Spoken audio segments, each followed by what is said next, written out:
Across the world, massive stones lie stacked in ways we can't explain.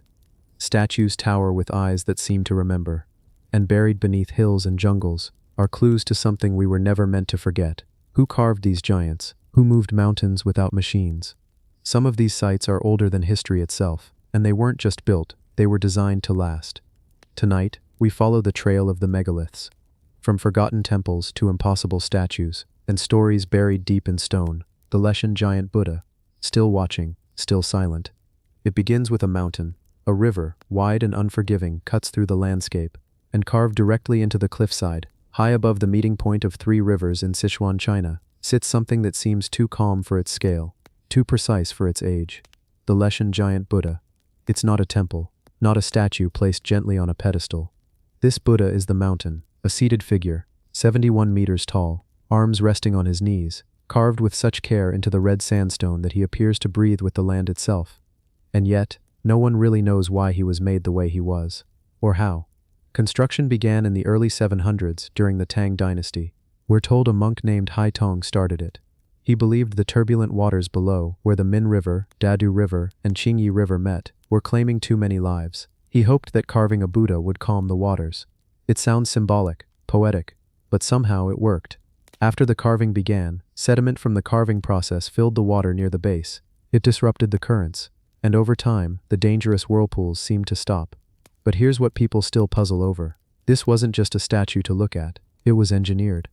There's a hidden drainage system carved inside the statue, channels beneath the hair curls, through the chest, under the arms, and behind the ears, all redirecting rainwater, preventing erosion. It's been keeping the statue from wearing down for over 1,000 years. Who designed that? A monk from the Tang dynasty, or something far older than that era.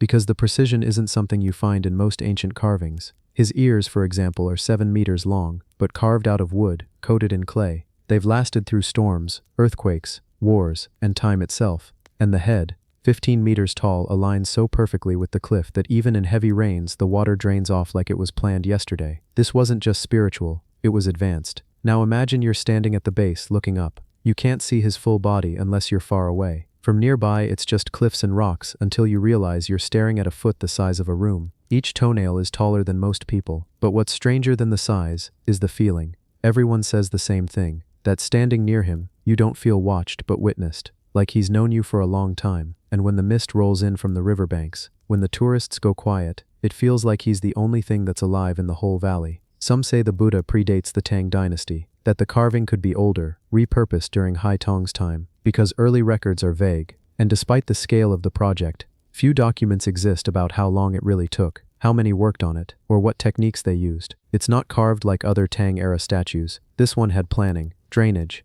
engineering, and yet the tools you'd need to achieve that, surveying instruments, scaling scaffolds, terrain mapping, don't show up in records until much later. And then there's the positioning. The Leshan giant Buddha faces Mount Ma, one of the 4 sacred Buddhist mountains of China, directly, almost like a guardian placed there on purpose. His gaze is not passive, it aligns, perfectly positioned to look out at something that once mattered, possibly something that's now gone. Some have speculated that the entire site is a form of ancient landscape symbolism, that the rivers, the mountain, the Buddha, form a kind of earth-aligned network, like feng shui on a massive, forgotten scale. And what if Hai Tong didn't come up with the idea? What if he was just preserving something already sacred, or something already built? There are signs of earlier carvings beneath the current figure, traces of rock that was reshaped, foundations that don't match the upper layers, and beneath the feet, sealed caves, still unexplored.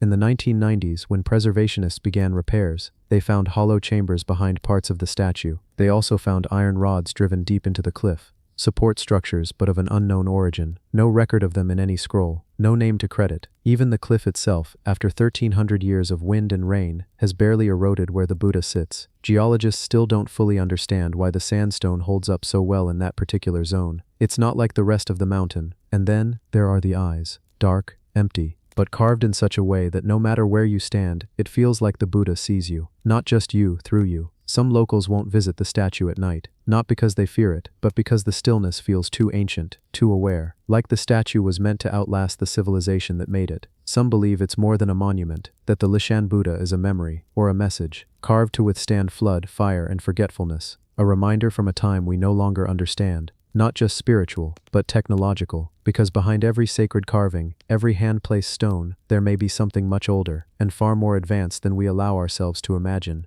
And maybe that's why he still sits, after 1300 years, silent, unmoved, still watching the rivers, still waiting. The giants of Monte Prama, stone warriors of Sardinia. Out in the middle of the Mediterranean, on the rugged island of Sardinia, the land rolls gently, low hills, olive trees, fields of quiet grain. Nothing about the place screams giants, but not far from the town of Cabras, something strange began to appear beneath the earth. At first it was just pieces, a face here, a broken torso, the curve of a shield. Farmers digging through the soil kept striking stone, not boulders, but carved fragments. Then in 1974 the earth gave up more. Buried beneath the farmland were the shattered remains of over 24 colossal statues, figures standing over 2 meters tall, eyes carved like concentric circles, unblinking, almost hypnotic, armor, swords, shields, warriors, boxers, archers, giants. They were unlike anything seen before in Europe, and they were old, very old. Carbon dating and context suggest they were created sometime between the 9th and 8th centuries BCE. That's nearly 3,000 years ago, older than Rome, contemporary with early Greek civilization but not Greek. These were Sardinian. They belonged to a people we still don't fully understand, the Nuragic civilization. But here's the strange part. Nothing else like this had ever been found. The Nuragic people were known for their nuragi, massive stone towers and fortresses, but statues, of this size, this detail, never. And they weren't carved casually. Each figure was carefully shaped from blocks of local limestone. Some stood upright with large circular shields, others held bows. One raised a fist as if ready to strike. These weren't decorative, they felt symbolic, like guardians or something meant to endure. But then the question comes, why were they broken? Every single statue was found in fragments, heads separated from bodies, limbs detached, torsos shattered, not by time, not by weather, but by force. Archaeologists believe they were deliberately smashed. Some think it happened during a conflict. Perhaps the Carthaginians invaded and destroyed the figures. Others wonder if they were ritually decommissioned, a symbolic ending of some kind. Either way, they were buried, not left to rot or scatter, but intentionally covered with earth. Whoever broke them didn't want them gone. They wanted them hidden, preserved maybe, saved. For later, no one knows for sure, but it gets stranger. The site where they were found also contains ancient tombs, hundreds of stone-covered graves. Some of the giants were buried just above these tombs, almost like guardians watching over the dead. It raises a quiet possibility. Were these statues representations of real warriors, of ancestors, or something else entirely? Because their features are stylized but detailed, eyes wide open, lips pressed into calm lines, hair braided or curled, and armor that we can't quite match to any known culture from that time. They feel familiar and alien at the same time. Even the weapons are odd. Boxing gloves made of stone, curved blades, round shields larger than the torsos behind them. They stand like they were meant to intimidate, but also to protect. And then there's the scale. These are the earliest large-scale statues ever discovered in the Mediterranean west of Greece. Nothing like them exists in Italy, France, or Spain from that era. It's like a civilization no one saw coming, suddenly revealed it had mastered monumental art, centuries before it was expected. But how? No inscriptions were found with the statues. No written language to explain who made them, what they meant, or why they were arranged the way they were. So archaeologists piece together meaning from fragments. Each statue takes months, sometimes years, to reconstruct. Some had to be rebuilt from over 100 pieces, matched by hand and scanned with modern technology, and the mystery only deepens. Because the more they dig, the more statues appear. As of now, over 40 full statues and thousands of fragments have been uncovered, and there may be more. Entire sections of the site remain untouched, still resting under farmland, waiting. And in those fragments, there's something unsettling. Some of the heads don't match the others. Larger, heavier, cruder in some ways, but far older in others.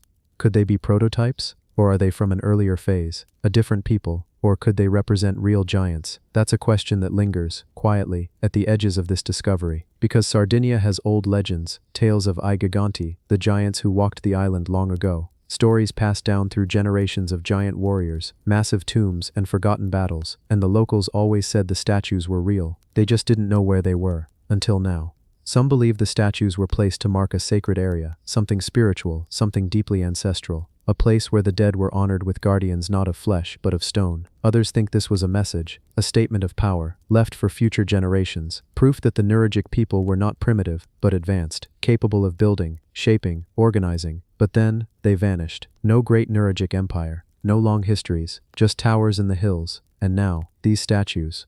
So what happened? Did they fade quietly into the folds of history? Were they conquered? Assimilated? Or did they leave on their own terms, sealing their stories in the ground until the right time came, until someone would remember? Now, inside the museum in Cabras, the giants of Monteprama stand again, reassembled, silent, watching, but they don't look like museum pieces. They still feel like guardians, like they're waiting for something, or someone. The Apennine Colossus, river god of stone. Tucked deep in the forests of Tuscany, not far from the Renaissance heart of Florence, there's a garden, quiet, forgotten and strange. It's called Villa Demidov, and if you walk long enough through its overgrown paths, past the moss-covered statues and fading fountains, you'll see him. Half man, half mountain, covered in stone, draped in lichen, frozen in time. The Apennine Colossus. He sits, hunched, leaning forward over a pond. His hand presses into the rock like he's holding the earth in place. His beard is moss. His skin is carved from stone, chipped and weathered. But his eyes still see. He is the guardian of this strange place, a god of the mountains, a giant who never speaks, never moves, and never leaves. But he is alive in a way no other statue is. Standing 35 feet tall, the Colossus was created in the late 1500s by a sculptor named John Bologna, one of the great artists of the Florentine Renaissance. But this was no ordinary commission. This wasn't for a cathedral or a palace. This was for mystery. He was built for a man named Francesco de' Medici, a prince of secrets, a ruler who loved alchemy, symbolism, and hidden worlds, and the Apennine Colossus is full of them. Because this isn't just a sculpture, it's an architecture of myth. Inside the statue is an entire system of rooms and passages. You can walk through him. There's a chamber inside the head, another in the chest, a stairwell hidden in the leg. This mountain god is hollow, and he was meant to be explored. Some rooms had fountains, others tiny fireplaces, and one may have held a secret grotto with a flowing stream running through it. At one time, water would drip from his beard, from his fingers, even spray from his mouth like a living fountain. The entire statue was designed to move, to breathe, to perform. But here's the thing, he wasn't made just for beauty. He was made to symbolize something ancient. The Apennine Mountains are the spine of Italy, long, wild, and eternal. And this giant was built as their spirit, the personification of nature itself, not just a man of stone, but the mountain become human. In his presence you feel something rare. You feel watched, but gently, like he sees the world in slow motion, like time is slower near him. The weather has changed him. The moss, the stains, the cracks, they've all made him better, more real, more alive. And if you sit long enough by the water he guards, you'll start to notice something else. He doesn't feel like a statue placed in a garden. He feels like a being the garden grew around. Some say his expression changes depending on where you stand. From one side he looks sorrowful, from another, protective. His left arm curves around the mouth of a cave. That cave once held a serpent made of stone, coiled like a guardian at his side. And inside the cave, another chamber, sealed now, but possibly once used for private gatherings, secret rituals, or quiet meditation. The entire statue was part of a larger vision, one that tied nature, art, and myth into a single form. But here's where it gets stranger. No records explain the full symbolism. No texts survive that describe the purpose of each chamber. Even the original blueprints, if they existed, are gone. What we're left with is silence, stone, and guesses. Some believe the Colossus was a symbol of man's relationship with the earth, that inside this giant body were spaces meant to remind visitors that we are inside nature, not separate from it. Others think it was a secret alchemical monument, that each room represented a stage in transformation: earth, water, fire, air. And then there's the theory that the Colossus was meant to last, that long after the family who commissioned him was gone, long after the fountains stopped, long after the villa fell into ruin, he would still be here, watching, guarding. And that's exactly what's happened, because everything else around him faded. The garden is overgrown, the buildings crumbled, the statues cracked. But he remains, through rain, through snow, through wars, through centuries. He has become part of the land, and when you stand before him now, it's hard to believe that a human ever carved him. He seems too ancient, too patient, like something older than Florence, older than memory. He leans on one hand, he watches the water, and he says nothing. But his silence is not empty. It's the silence of something that has outlived kings and empires. And maybe that's the real secret, that we spend so much time trying to conquer nature, when it is nature, quiet, watching, and made of stone, that always survives.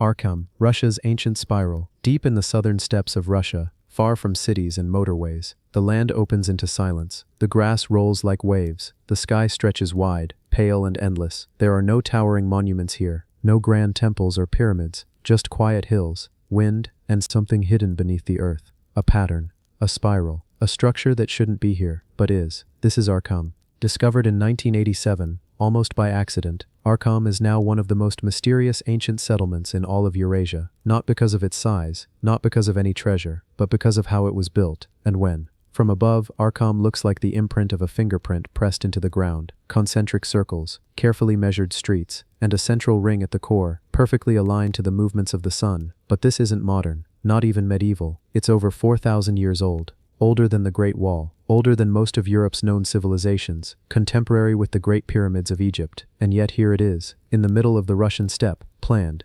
engineered, precise. Who built it? That's one of the questions that haunts archaeologists. The site is generally attributed to the Sintashta culture, a Bronze Age people who lived on the edge of what we now call civilization. But the structure of Arkham doesn't match expectations. It's not just a cluster of homes, it's a geometric city. The outer wall forms a nearly perfect circle, built with timber frames, adobe and stone. Inside, 2 ring roads circle the center, with living quarters positioned along the rings like teeth in a gear. Each household had its own hearth, its own storage, and all were connected by an internal drainage system, unusual for its time. At the center, a large open square, possibly used for rituals, or gatherings, or something no one can quite explain. The whole site was fortified, defensive, but it was also deeply astronomical. Some call it the Russian Stonehenge, because like Stonehenge, Arkham aligns with the sun's movements, sunrise at solstices, sunset at equinoxes. But even more precisely, it appears the builders used this site to track time, to follow celestial cycles, to connect the heavens with the earth. But how? No writing survives, no records, just the shape, and the bones,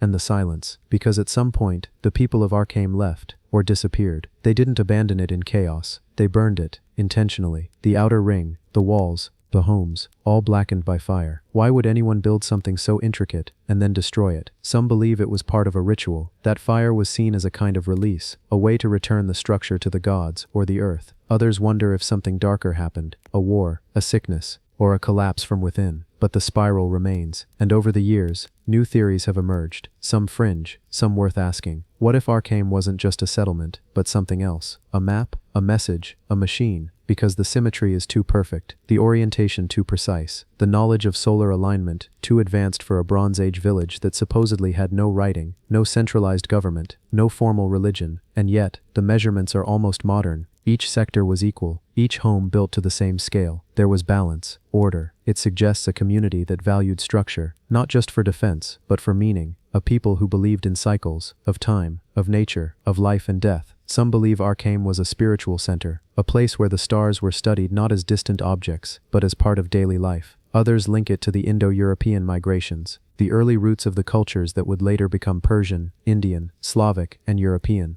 A forgotten cradle. And then there are those who believe the spiral means something deeper, that it mirrors the shape of galaxies, of DNA, of consciousness itself. It's tempting to look at Arkham and see more than ruins, to see a message left in stone and ash, a symbol of something humanity once understood, and then forgot. And the strange thing is, people feel it. Modern visitors describe Arkham as heavy, quiet, not eerie, but weighty, like the ground itself remembers something, like the spiral beneath your feet is more than architecture, it's memory. And at sunset, when the light hits the rings just right, the shadow of the walls lengthens, the center glows, and for a moment you can almost hear something beneath the wind. Not a voice, not a language, but a feeling, that something sacred happened here, that the builders knew what they were doing, that this spiral wasn't just a place to live, it was a place to be, to know, to connect the sky and the soil. And now all that's left is the pattern in the earth, and the wind, and the question, what else have we forgotten? Ain Dara, the lion-footed giant.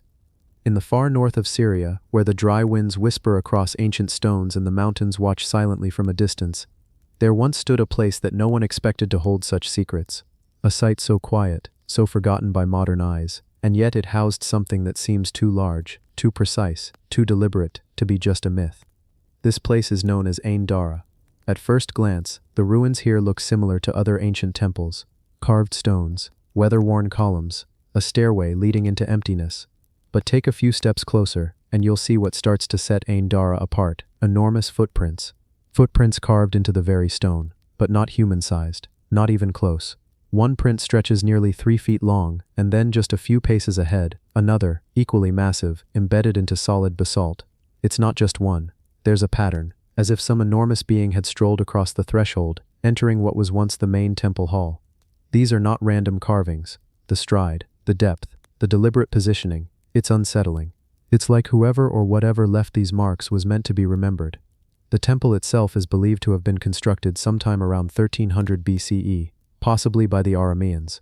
The structure is adorned with guardian lions and sphinxes. Its architecture echoes that of Solomon's temple, which some scholars say was built much later. That's what's strange. How could an isolated temple in Syria predate and resemble something from biblical lore? But let's go back to the footprints. They aren't just giant, they are anatomical. Toes, heel, arch, and they're right where a giant would place its feet if it were climbing the stairs. They're not scattered randomly, they seem intentional, as though they were carved to preserve a memory, or a story, or maybe a truth. In local legend, the temple belonged to Ishtar, the Mesopotamian goddess of love and war. Ishtar, often depicted as part human, part divine, is said to have towered above ordinary people, but some believe the temple wasn't built for a goddess, it was built by beings like her. Across the ancient world, there are stories of giants, beings that stood shoulder to shoulder with the mountains. Their stories cross continents, from the Nephilim in the Hebrew texts to the Anunnaki in Mesopotamian myths. Some even believe these beings walked the earth long before humanity rose. Could the footprints at Ain Dara be a physical echo of these beings?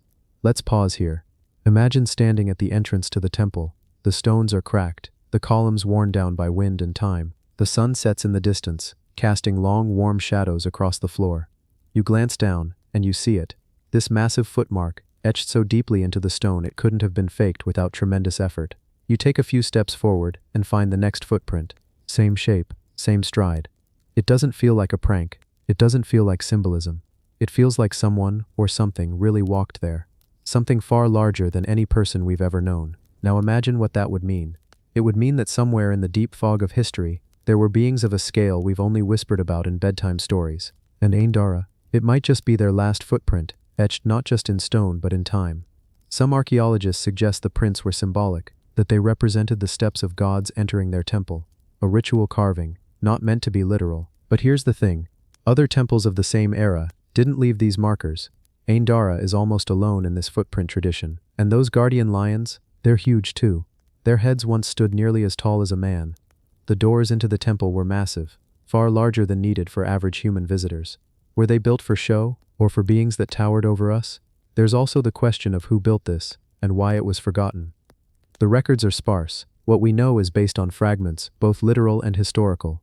The temple was abandoned long before modern times, and most of its secrets were buried under soil and rubble until it was excavated in the 20th century. In recent years, conflict in Syria has caused tragic damage to the site. Bombings have destroyed portions of the temple, and much of the lion imagery has been lost. But the footprints, they remain.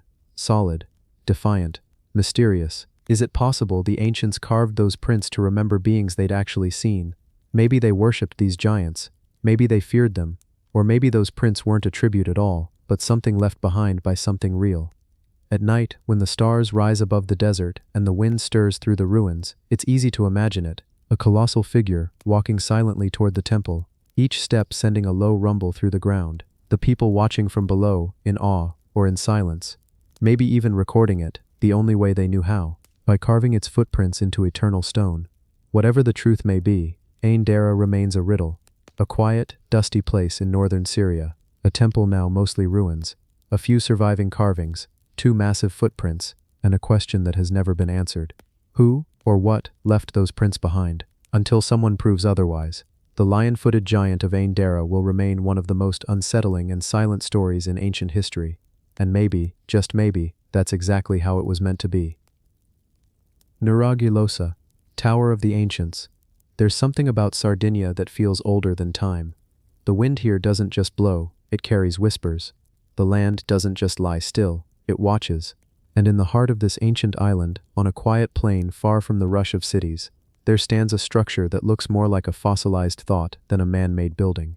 It's massive, dark, and heavy with silence. That's Nuraghi. This stone tower, circular, stoic, and strangely alive, has been here for more than 3,000 years. It has no written story, no inscriptions to tell us who built it, or why, yet it still stands, as if simply being here was enough. Built during the Bronze Age by the Nuragic people, who remain one of the most mysterious cultures in Europe, Nuraghi is one of over 7,000 such towers scattered across Sardinia. But this one is different, more intact, more commanding, and somehow more silent than the rest, like it's keeping something. Its walls are thick, some places more than 3 meters deep. Inside, you enter through a narrow corridor that feels like you're being swallowed by stone. The air cools, the sound softens. You are now inside a mind that has stopped thinking, but has never forgotten. No one knows exactly what the Nuragi were for. Some say they were fortresses. Others believe they were temples, or observatories, or even tombs. But when you're standing inside Nuragi Losa, all those labels seem too small. It doesn't feel like a place meant for war or worship. It feels like a presence, something that watched over the land, not to dominate it, but to remember it. There are no straight lines here. The inner chambers are curved. The passageways coil like thoughts, turning in on themselves. There's a strange geometry to it, something you can feel in your bones, but not explain in words. Step inside one of the Tholos chambers, and look up. The corbelled ceiling spirals into darkness. No cement, no support beams, just stone on stone, holding weight for over 3 millennia. How did they know how to do this? How did they get these stones so perfectly shaped, so tightly interlocked, without metal tools or written plans? And why? Around the Nuragi, archaeologists have found remnants of houses, roads, even other towers. A whole settlement once breathed here. It was active, organized, and thriving. Yet, there's a quiet sadness to it all, like something ended too soon, or was meant to be hidden. Some researchers point out how the Nuragat towers align with the sun during solstices. Others see constellations reflected in their layout. Still others believe these towers were part of a larger island-wide communication network. Signals passed through fire, or mirrors, or sound. If true, Sardinia once had an intelligence system more advanced than many parts of mainland Europe. But the mystery deepens when you realize this culture, the Nuragat civilization, left behind no writing, no scrolls, no books, not even carved messages. It's as if they trusted the stone more than words, as if memory was better preserved in silence than speech. Today, the Nuragalosa stands fenced and protected, but rarely visited. Tourists drift through with polite curiosity. Locals nod at it, like an old friend they've known their whole lives, but never really spoken to. And then there are those who feel something else, an itch behind the eyes, a whisper in the bones, as if the tower recognizes them, as if they've been here before. In recent years, some archaeologists have proposed wild ideas. Could the Nuraga be connected to ancient sea traders, to lost Mediterranean peoples? Some even whisper of Atlantis. But the tower says nothing. It just stands, as it always has. At night, the Nuragalosa looks even more surreal. With the stars overhead, and the silence all around, it blends into the landscape like a thought rising from the earth itself. A thought made of stone and time. It's easy to forget how far back it goes. When this tower was built, the pyramids were still young. Rome didn't exist. Greece had not yet dreamed of gods. And yet someone, on this quiet island, was stacking stones with such precision, such confidence, that their work still stands untouched by time. Whatever purpose it once had, it served it well. And now, it watches. From the hill in Sardinia, the Tower of the Ancients stands not just as a relic of a forgotten people, but as a reminder that long before our stories began, other hands were already building, and perhaps, just perhaps, they left behind more than we know. Tula Atlanteans, stone warriors. They stand still, unmoving, beneath the endless blue sky of Mexico's highlands, massive, watchful, 4 stone warriors, each over 15 feet tall, silhouetted against the sun like ancient guardians of something long forgotten. This is Tula, once the capital of the Toltecs, a city whispered about in Nahuatl legends. And here, in the heart of what was once sacred ground, these towering figures, known simply as the Atlanteans, remain. No one truly knows how they got here, why they were built, or even exactly when, but their presence is undeniable. It's almost like they're waiting. If you stand close enough, their faces seem less like statues and more like memories carved into volcanic stone. You begin to wonder, who were these warriors meant to honor? Were they real men once revered as gods, or were they imagined guardians, dreamed into being by an ancient people who understood how to work with lava rock and align structures with the stars? The Toltecs were said to be artists, architects, astronomers. Some believe they were also warriors of terrifying precision, disciplined and powerful. The city of Tula, which thrived between the 9th and 12th centuries, was built with a kind of order that speaks to knowledge of the earth, the skies, and of geometry itself, not random, never random. The Atlantean statues rest on the pyramid of Tlahuizcopantecutli. That name, a mouthful now, once held deep cosmic meaning, the house of the morning star, or simply the god Venus. From this height, the warriors once looked out over vast ceremonial grounds, a city buzzing with chants, incense smoke, and the silent turning of stone gears we can no longer hear. Each statue is carved with armor, chest plates, belts, and headdresses, and in their hands they hold mysterious implements. Some say these are atlatls, ancient spear throwers. Others suggest symbolic weapons, carved to show strength or ritual power. But what really puzzles researchers isn't just their size or detail, it's how advanced the craftsmanship is for their time. These aren't crude figures. They have symmetry, form, and presence. They were engineered to last, and they have. When you stand before them, something strange happens. The world quiets, your breath slows, and even if you didn't believe in ancient mysteries, for just a moment, you might feel like these giants know something you don't. Not far from this site, alignments in the Toltec architecture show a familiarity with celestial patterns. Venus again plays a central role. It seems the heavens were not decorations to the Toltecs, but guides, calendars, clocks, omens. And if that's true, then the Atlanteans may have been more than statues. Maybe they were sentinels, tracking the sky for signs. Maybe they were part of some enormous ceremonial machine we no longer understand. Of course, over time, Tula fell. The rise of the Aztecs, centuries later, buried the Toltec legacy under new mythologies. The Atlanteans faded into the background of stories. Gods of wind, warriors of the sun, spirits of forgotten wars. But they never left. Through sun and storm, conquest and collapse, they stayed exactly where they had always stood. And even now, if you visit them, especially near dusk, you'll notice something quietly surreal. As the sky darkens and wind begins to move across the stones, the Atlanteans almost feel alive, like they're not just statues, but echoes of something larger. A moment, maybe, that never ended. A riddle carved in volcanic rock. Some locals believe they were meant to awaken someday, that they were created to guard something yet to come, that they're not statues at all, but a warning. But perhaps they're just watchers, unblinking, silent, waiting for a world that still doesn't understand who really shaped them or why. Because in this part of the world, myths aren't just remembered, they're built into the land. And in the shadows of the Atlanteans, where sun and history blur into something dreamlike, the mystery remains. Not loud, never loud, but always there. Petra, city carved in rock. In the quiet hush of the Jordanian desert, where the sandstone cliffs hold the warmth of 1,000 forgotten sunsets, a pathway narrows between towering walls of stone. It twists and winds like a secret being whispered by the earth itself. This passage, known as the Sick, leads not to a castle or a temple in the traditional sense, but to something far stranger, Petra. It doesn't arrive all at once. The city reveals itself in pieces, like an old story told slowly. First a glimpse of something smooth, then lines, columns, a shadow that doesn't belong to the rock, and finally, the facade, the treasury. Al-Khazna, a 130-foot-tall marvel carved directly into rose-colored stone. It doesn't look like something humans should have been able to make. Not there, not then, but someone did, and no one can say exactly how. The Nabateans, they tell us, a civilization that thrived more than 2,000 years ago. Traders, skilled in engineering and water management, artists of stone and silence. But what they left behind is not a town, not even a city in the usual sense. It feels like a dream sculpted into the rock. And in many ways, it behaves like one. There are over 800 individual monuments carved into the cliffs, tombs, temples, dwellings, ceremonial platforms, staircases leading nowhere. It's as if an entire city was etched into the mountain's memory. And even after centuries of sandstorms and erosion, it still stares back, unfinished, untouched, and completely unreal. Walk deeper, and you'll notice something strange. It's quiet. The kind of quiet that presses gently against your ears. Even when tourists are nearby, Petra doesn't echo the way other ruins do. It absorbs sound, like it's listening. And maybe it is. The Nabateans had no written records that survived. What we know about them comes from ruins and guesses. Interpretations of carved symbols, inscriptions in multiple languages, and water channels so precisely engineered that some still function today. But the greatest mystery lies in the scale and precision. The treasury isn't just decorative, it's mathematically symmetrical.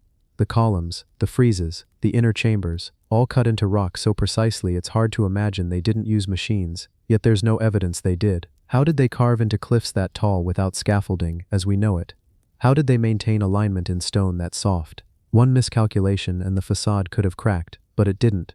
Some believe Petra wasn't just a trading hub, it was a kind of cosmic city, that the placement of buildings aligned with stars or solstices, that the sounds within certain chambers carry resonance with ancient musical or ritual frequencies, that it wasn't just a place to live or die, but a place to ascend. The monastery, one of Petra's largest structures, sits even farther out. A long uphill walk through switchbacks leads to it, and when you arrive, something shifts. The air is thinner, the view more expansive. The structure itself is simpler than the treasury, but its size is breathtaking. Standing in its shadow, you can't help but wonder, was it for people at all, or was it made for something else? They say the Nabateans worshipped Dushara, a god of the mountains, and Al-Uzza, a goddess associated with fertility and protection. Some statues hint at figures, but most of Petra's sacred places were iconic, without human or animal images, just shapes, cubes, pillars, altars that suggest the divine but do not depict it. It's as if they didn't want to show the gods, they wanted to invite them. Further in, there are places even archaeologists hesitate to interpret. Small openings high in cliffs, too remote for normal access. Chambers with steps carved upward into blank walls. Symbols that seem universal. Spirals, stars, and eyes, repeating in ways that don't match known traditions. Even the water system is strange. Complex aqueducts and cisterns brought water through miles of desert. Some channels are cut so deeply and precisely that it's unclear how they were maintained. Petra wasn't just carved, it was engineered. But how a culture of nomadic traders mastered both art and infrastructure at this scale remains unsolved. When the Romans arrived in the 1st century, they admired Petra, but they never matched its style. Later, earthquakes damaged the site, and shifting trade routes left it forgotten. By the time European explorers stumbled upon it in the 1800s, it had already become legend. Locals knew of it, of course. They always had, but they didn't speak of it much.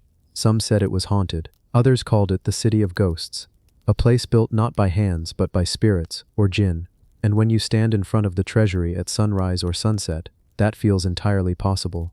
There's something about Petra that refuses to be completely known. Its greatest secrets are carved not just into the cliffs, but into the silence between them. You can walk its paths for days and still feel like you've missed the point. Because maybe you have. Maybe Petra wasn't built to be understood. Maybe it was built to remind us that we never really knew the world to begin with. And in the stillness of the night, when the desert wind flows like breath through the Sikhi, Petra sleeps. Not as ruins, not as memory, but as a living stone dream, still holding its mysteries, just beneath the surface. Constantine's colossal statue, Rome's legacy. In the quiet heart of ancient Rome, under the soft light of a setting sun, there once stood a statue so vast, so impossible in scale, that it made onlookers feel like mere fragments of dust in the presence of something divine. Today there are only pieces, a hand, a foot, a portion of the face. Each fragment is enormous on its own, towering over visitors at the Capitol and museums. And yet, they are just echoes of what once was. This was the Colossus of Constantine. When it stood whole, the statue may have reached over 40 feet high, crafted in marble and bronze, seated in a throne. Constantine gazed forward, his eyes unnaturally large, staring not at the people, but toward an idea, perhaps toward eternity. But what was this statue meant to represent? A man. Yes, a ruler, but also something more, a turning point in history, when Rome began shifting from the old gods to a new faith, from classical empire to Christian authority. The 4th century was a time of enormous transition. Constantine the Great wasn't just a politician or a general, he became a symbol of unification, of reform, and of the first emperor to embrace Christianity. And in this great marble figure, cast in overwhelming scale, we see not just Constantine, but the ambition of an empire trying to immortalize itself in stone. The colossal statue was originally located in the Basilica of Maxentius, the largest building in the Roman Forum. Imagine walking into that vast space, stone columns rising high above you, light filtering through coffered ceilings, and at the far end, a godlike emperor seated on a throne, looking down upon all. No one could ignore it, no one was meant to. This wasn't just sculpture, it was storytelling. Rome was telling its citizens, and the world, that it would last forever, that its emperor had transcended human form, that even as temples crumbled and armies fell, the empire's soul would live on through the divine presence of its leader. But it didn't last. Time is ruthless. Empires fall, statues break, bronze is stripped away for other wars, buildings are repurposed or forgotten, and yet, those fragments remain. The head, nearly 8 feet tall. The hand curled gently upward, once holding a scepter or perhaps the symbol of imperial power. The foot, massive and still planted firmly, like the empire never left. They lie now in a quiet courtyard in Rome. Tourists walk past them, some in awe, others barely aware of what they're seeing. But those who linger, those who pause, feel something. It's not just admiration, it's a strange kind of memory, almost like the stone itself remembers what it used to be. If you stand close to the statue's face and look into the carved eyes, you might feel the cold smoothness of marble, but also something deeper, a sensation that you're not just looking at a face but at a fragment of forgotten power. Not the kind that controls armies, but the kind that tries to rewrite time itself.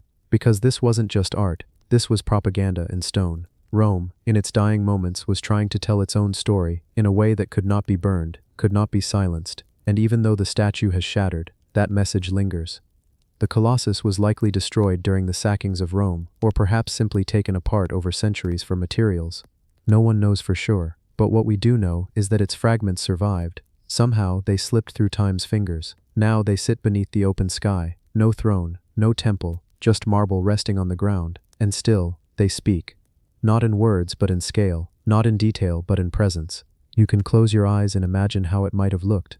Bronze shimmering in torchlight, Constantine's face gazing forward, the entire basilica hushed in reverence or fear.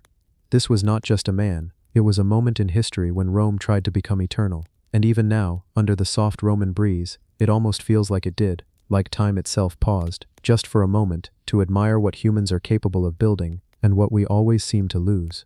So if you ever find yourself wandering those ancient courtyards in Rome, slow your step, take a moment, stand beside the foot, look up at the head, let the quiet settle in around you, and listen. The empire may be gone, but its whispers remain, carved in marble, waiting to be heard. The giant of Monterosso, cliffside titan. If you were to wander along the rugged coastline of Italy's Cinque Terre, following the sound of the waves that roll like soft thunder against the cliffs, eventually, you'd come across something strange, something massive, and yet, somehow, quiet. At first glance, it almost blends into the rock, its shape softened by time, by salt, by the wind that never quite stops moving across this stretch of sea. But if you look closer, you'll see a man, no, a giant, a figure carved into the stone of the cliffs themselves. His face is stern, his shoulders are broad, his arms stretch toward the weight of something long lost. A trident, a seashell, a temple? No one remembers for sure. This is the giant of Monterosso, and for the longest time, no one really spoke of him. Tourists passed by, locals glanced up, but the giant didn't move. He simply remained, crumbling, forgotten, fused into the cliffs like a memory that refuses to leave. But this giant has a story. He was once the guardian of a villa, a lavish home built at the edge of the world where sea and stone met in a quiet truce. The villa was called Villa Pastine. It was the pride of its owner, an elegant home where artists were invited, where wine flowed, and where the crashing waves became part of the design.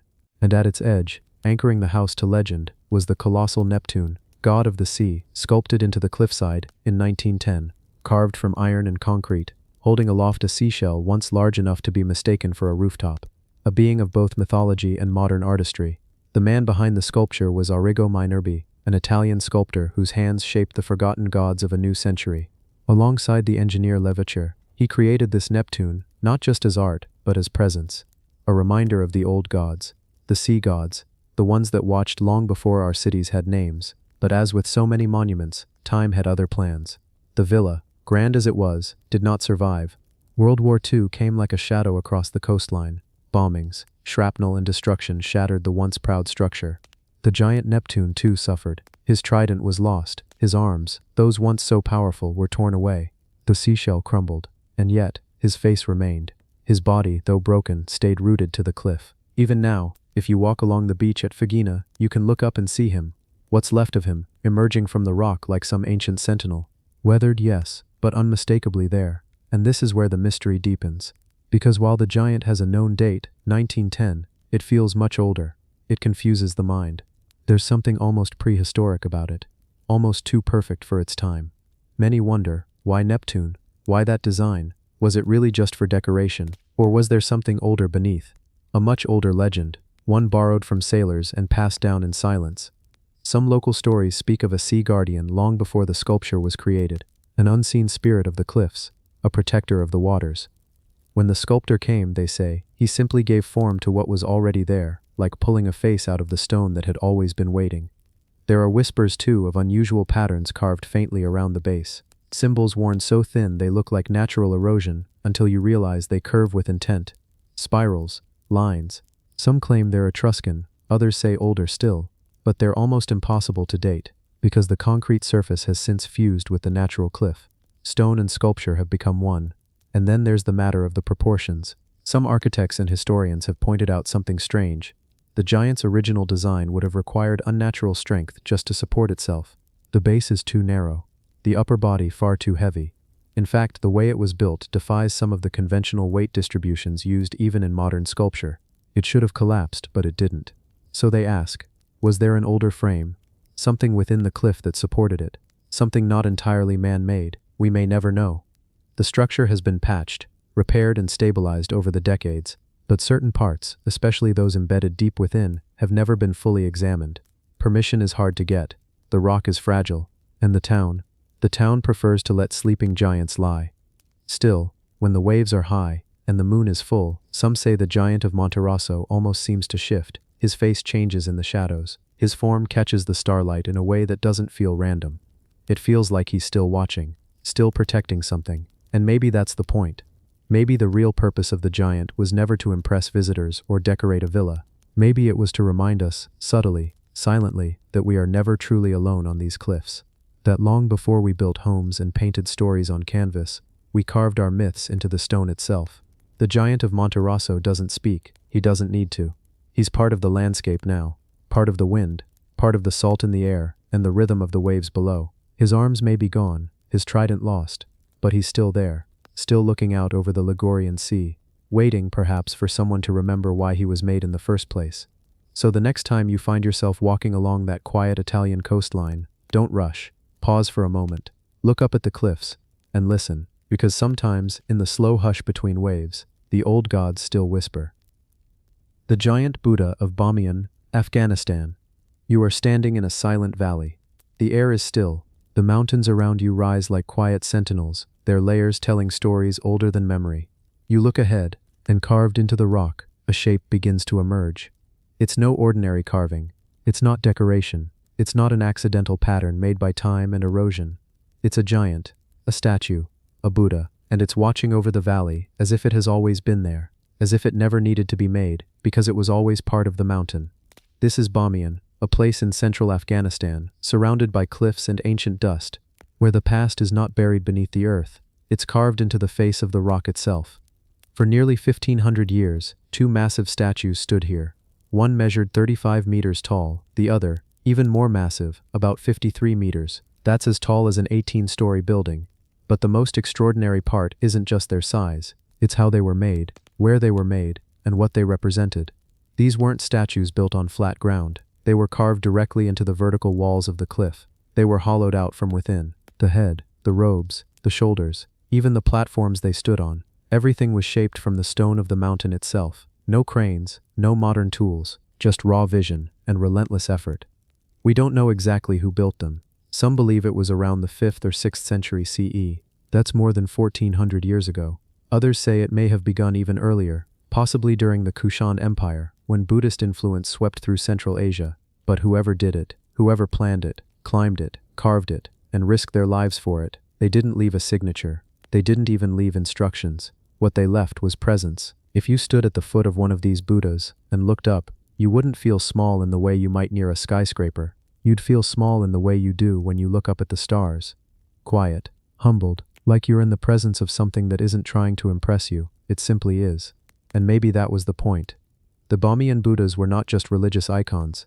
They were gateways, portals for reflection. For centuries, travelers on the Silk Road would pass through this valley. Some came from India, others from Persia, China, even Rome. And when they passed these towering figures carved into the mountain, they didn't see monuments to power. They saw invitations to slow down, to breathe, to witness. The valley became a cultural crossroads. Around the statues, dozens of caves were carved into the cliffs. Some were meditation cells, some were shrines. Inside them you'd find faded paintings, murals with brilliant colors, now barely clinging to the walls. These were stories in pigment, stories of the Buddha's life, of monks in prayer, of travelers seeking peace. And just outside, the statues stood watch.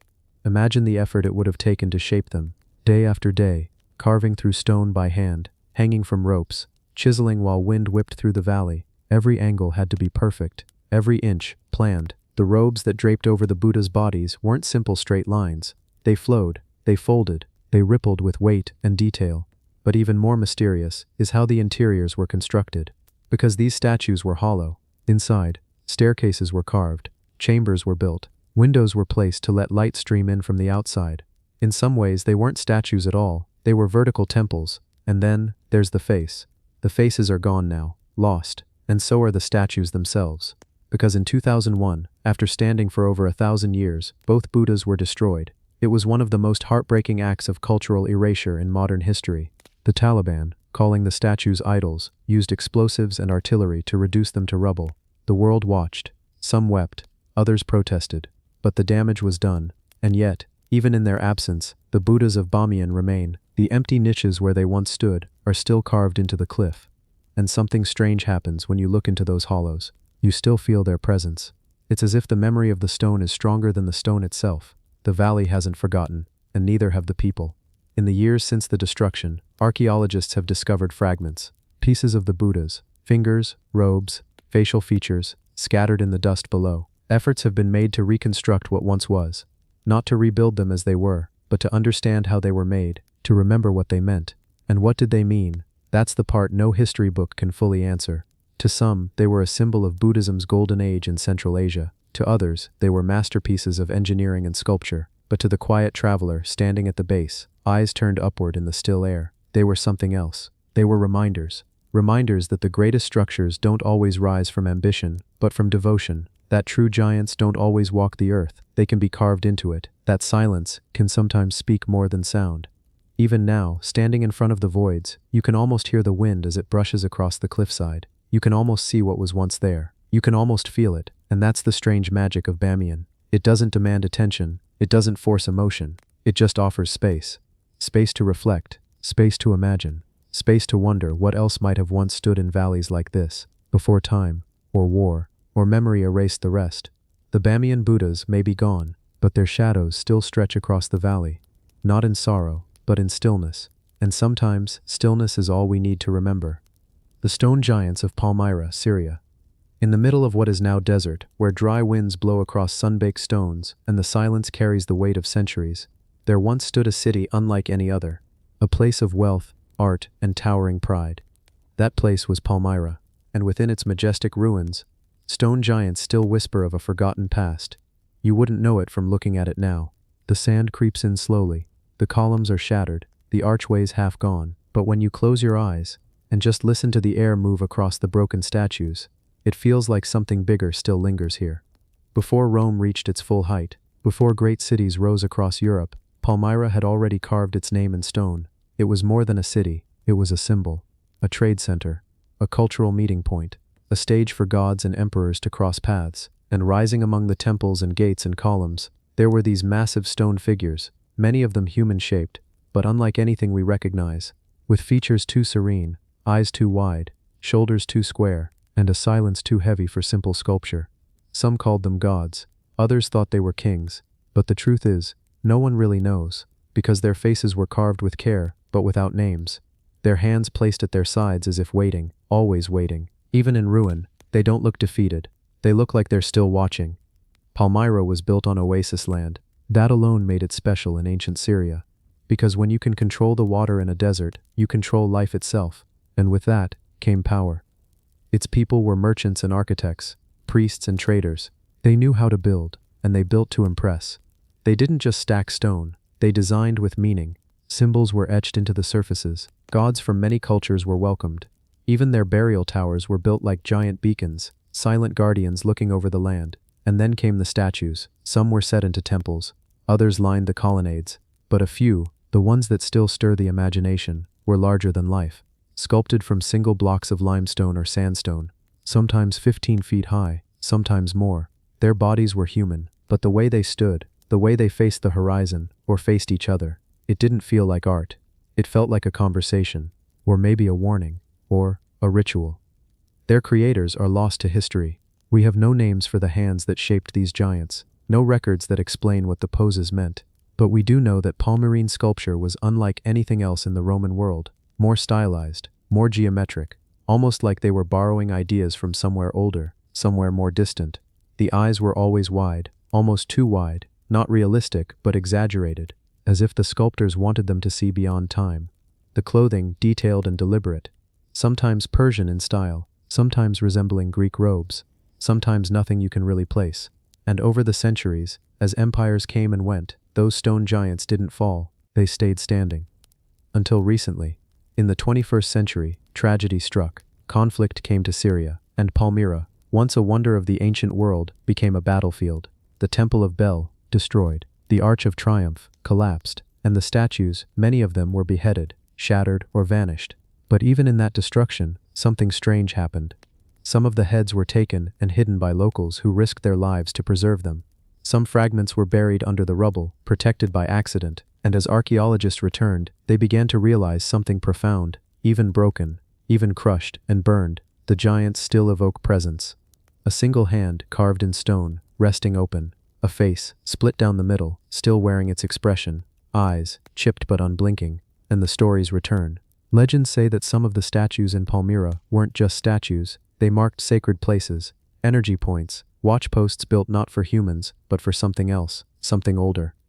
There's a theory that Palmyra was built on the foundations of a far earlier civilization, that the oldest parts of the city reuse stones from structures long gone. The way some of the statues differ, some almost alien in shape, supports the idea that Palmyra's builders were inheriting a mystery they didn't fully understand themselves.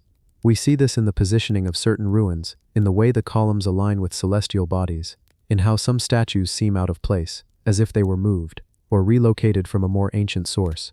The idea of stone memory starts to make sense here, that maybe, just maybe, the statues weren't just carved, they were passed down, and Palmyra was simply the last hand to hold them. There's one sculpture in particular that still gives researchers pause. A giant male figure, headless now, once stood inside a partially collapsed temple near the agora. He held nothing in his hands. His arms were to his sides, his feet slightly turned out. Simple, still, but his scale was wrong. Too large for the rest of the architecture, too finely finished compared to the surrounding blocks, and the stone type, not from that region. So where did he come from? No one knows. It's been suggested that he might have originally stood outside the city, a marker for travelers, or a guardian, and was later brought in. Others say he was already ancient when the Palmyranas placed him, that they didn't make him, they just honored him. And that's the mystery. These statues, these giants, weren't all made by one hand, or even one culture. They survived multiple civilizations. They were witnesses to empires. And when Palmyra itself was swallowed by the desert, the giants stayed behind, as if keeping the memory alive. Now when visitors return, and the ruins are quiet again, people say they still feel it. That sense of scale, that something bigger than history happened here. A stillness that doesn't feel empty, but full. Like the statues are remembering for us. Because maybe, that's what they were always meant to do. Not to celebrate kings, not to show beauty, but to hold time. To remind us that long before we arrived, and long after we leave, the stones will still be standing, watching, waiting, whispering a story too old to write down. And that is the legacy of the stone giants of Palmyra. The megalithic fortress of Alatri, Italy. In the heart of Italy, where modern streets weave through ancient towns and olive trees ripple in the sunlight, there's a place that seems to belong to a different timeline altogether. A place where the earth itself appears to have been folded and shaped by some long-lost hand. This is Alatri, a peaceful town perched atop a hill. At first glance it feels like any other Italian village, but when you walk a little higher, when you let your steps lead you to its oldest stones, something changes. You begin to notice how the walls curve with a kind of intelligence. Not the intelligence of the Renaissance or the Romans. Older, more primal, as if the stones themselves had been grown, not built. These are the megalithic walls of Alatri, massive, mysterious, perfect. Each block is a puzzle, huge, irregular, yet somehow fitted together without gaps, without mortar, and without error. Some of these stones weigh dozens of tons. They've never been moved since they were first placed. They haven't needed to be. They endure, silent and still, as if time forgot to touch them. When you stand in front of these walls, your eyes try to trace the outlines of the stones. Your mind races to make sense of it, because nothing about them feels normal. Modern engineers have studied them and shrugged. Archaeologists have written about them and argued endlessly. No one has agreed on how these walls were made. Theories stretch across centuries, from Etruscan builders to even older, unknown civilizations. Some whisper of lost knowledge, of techniques we no longer possess. There's something hypnotic about the way the stones lock together. Not one is the same shape, yet each fits precisely, as if whoever built them understood the geometry of pressure and time. No binding agents, just mass, weight, and a design too advanced for its era. The oldest parts of the Alatri walls are thought to predate Rome by centuries, possibly millennia, and yet they show none of the roughness you'd expect from ancient construction. There's elegance in their brutal simplicity. The fortress, known as the Acropolis, stands on the highest point of the town. From there it looks down not just over Alatri, but over time itself. This is not just architecture, this is memory carved in stone. There's more. In the layout of the walls, some researchers have claimed to see patterns, a star shape, astronomical alignments, possible references to Orion. It's subtle, just hints, but it's enough to spark questions. Was this site chosen for a reason? Were the builders watching the skies? Did they align these stones with the heavens? Beneath the fortress lies a complex network of alleys and underground rooms. Some are closed off, others remain unexcavated.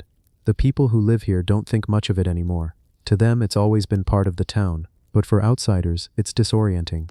This isn't a ruin in the wilderness. It's a living place built around something prehistoric.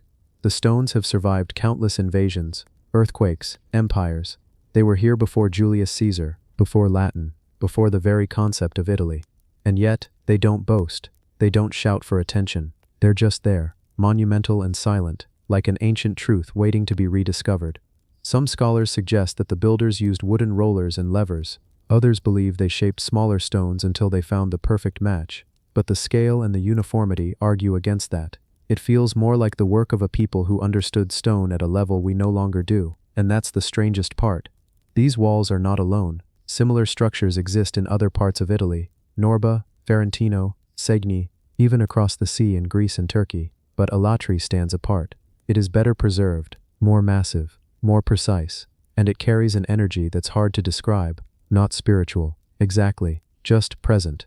As you walk the perimeter of the fortress, you start to feel small, not in a fearful way, in a respectful one, as if you've entered a place where the laws of effort and intention are different, as if once, long ago, people lived who could look at a mountain and see potential and then shape that mountain into a message.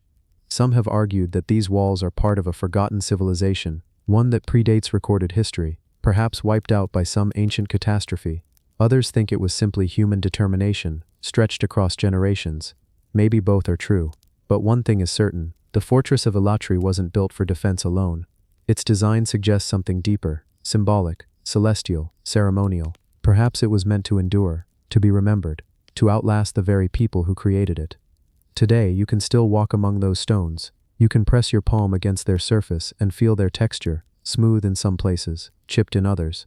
You can follow the shadows that fall between the blocks. Watch how the light plays across their edges. And when you're alone, standing there as the sun sets and the wind rises through the hills, you might just feel it, that lingering presence, that echo of something ancient. A memory that has no words, only weight, only stone. Because the fortress of Alatri is not just a wall, it is a question carved into the earth, a mystery that has stood for thousands of years, and might stand for thousands more. And maybe, just maybe, that's exactly what it was always meant to be. The giant pharaohs of Luxor, Ramesses II statues, Egypt. In the deep silence of the Egyptian desert, where golden sands have watched over history for thousands of years, there lies a place where time stretches and legends walk among stone. Luxor, a city of pharaohs, mysteries, and immense statues that defy both logic and erosion. Here, among ruined temples and whispering winds, the giant likenesses of Ramesses II still stand, carved in stone. You don't need to imagine a city built for gods. Luxor is that city. Once known as Thebes, it was the ancient capital of Egypt during its golden era.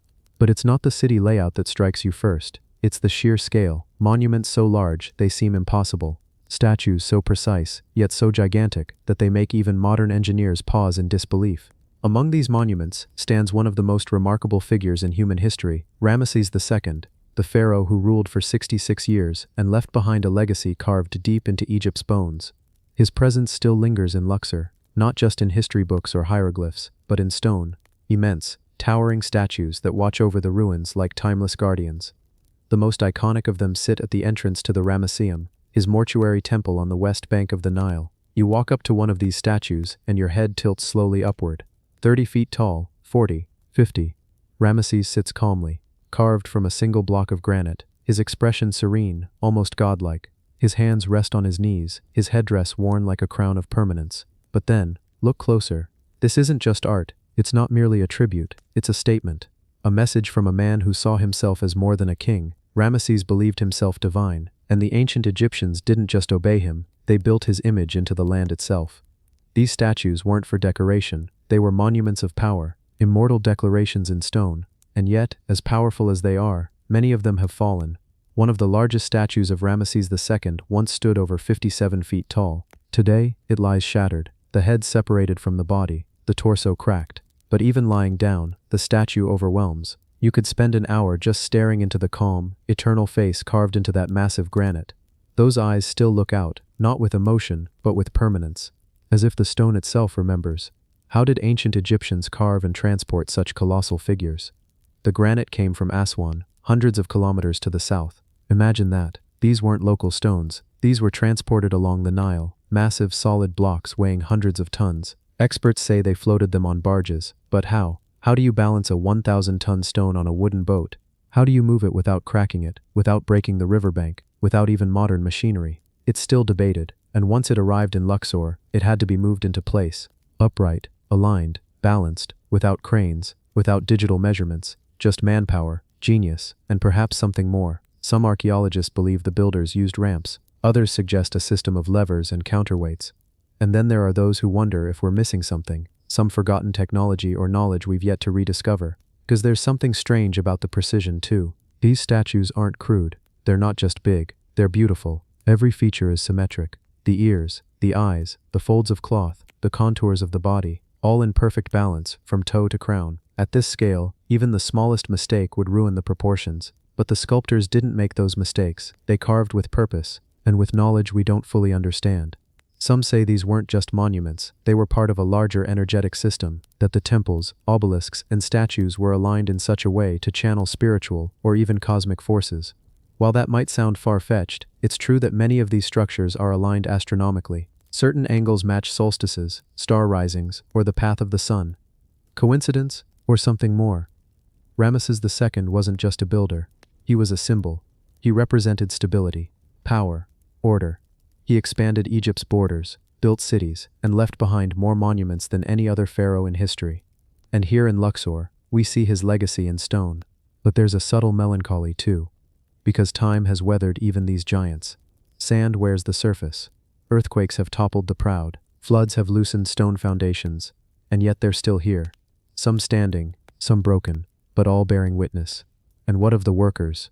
The sculptors, the engineers, the laborers who carved, moved, and assembled these giants.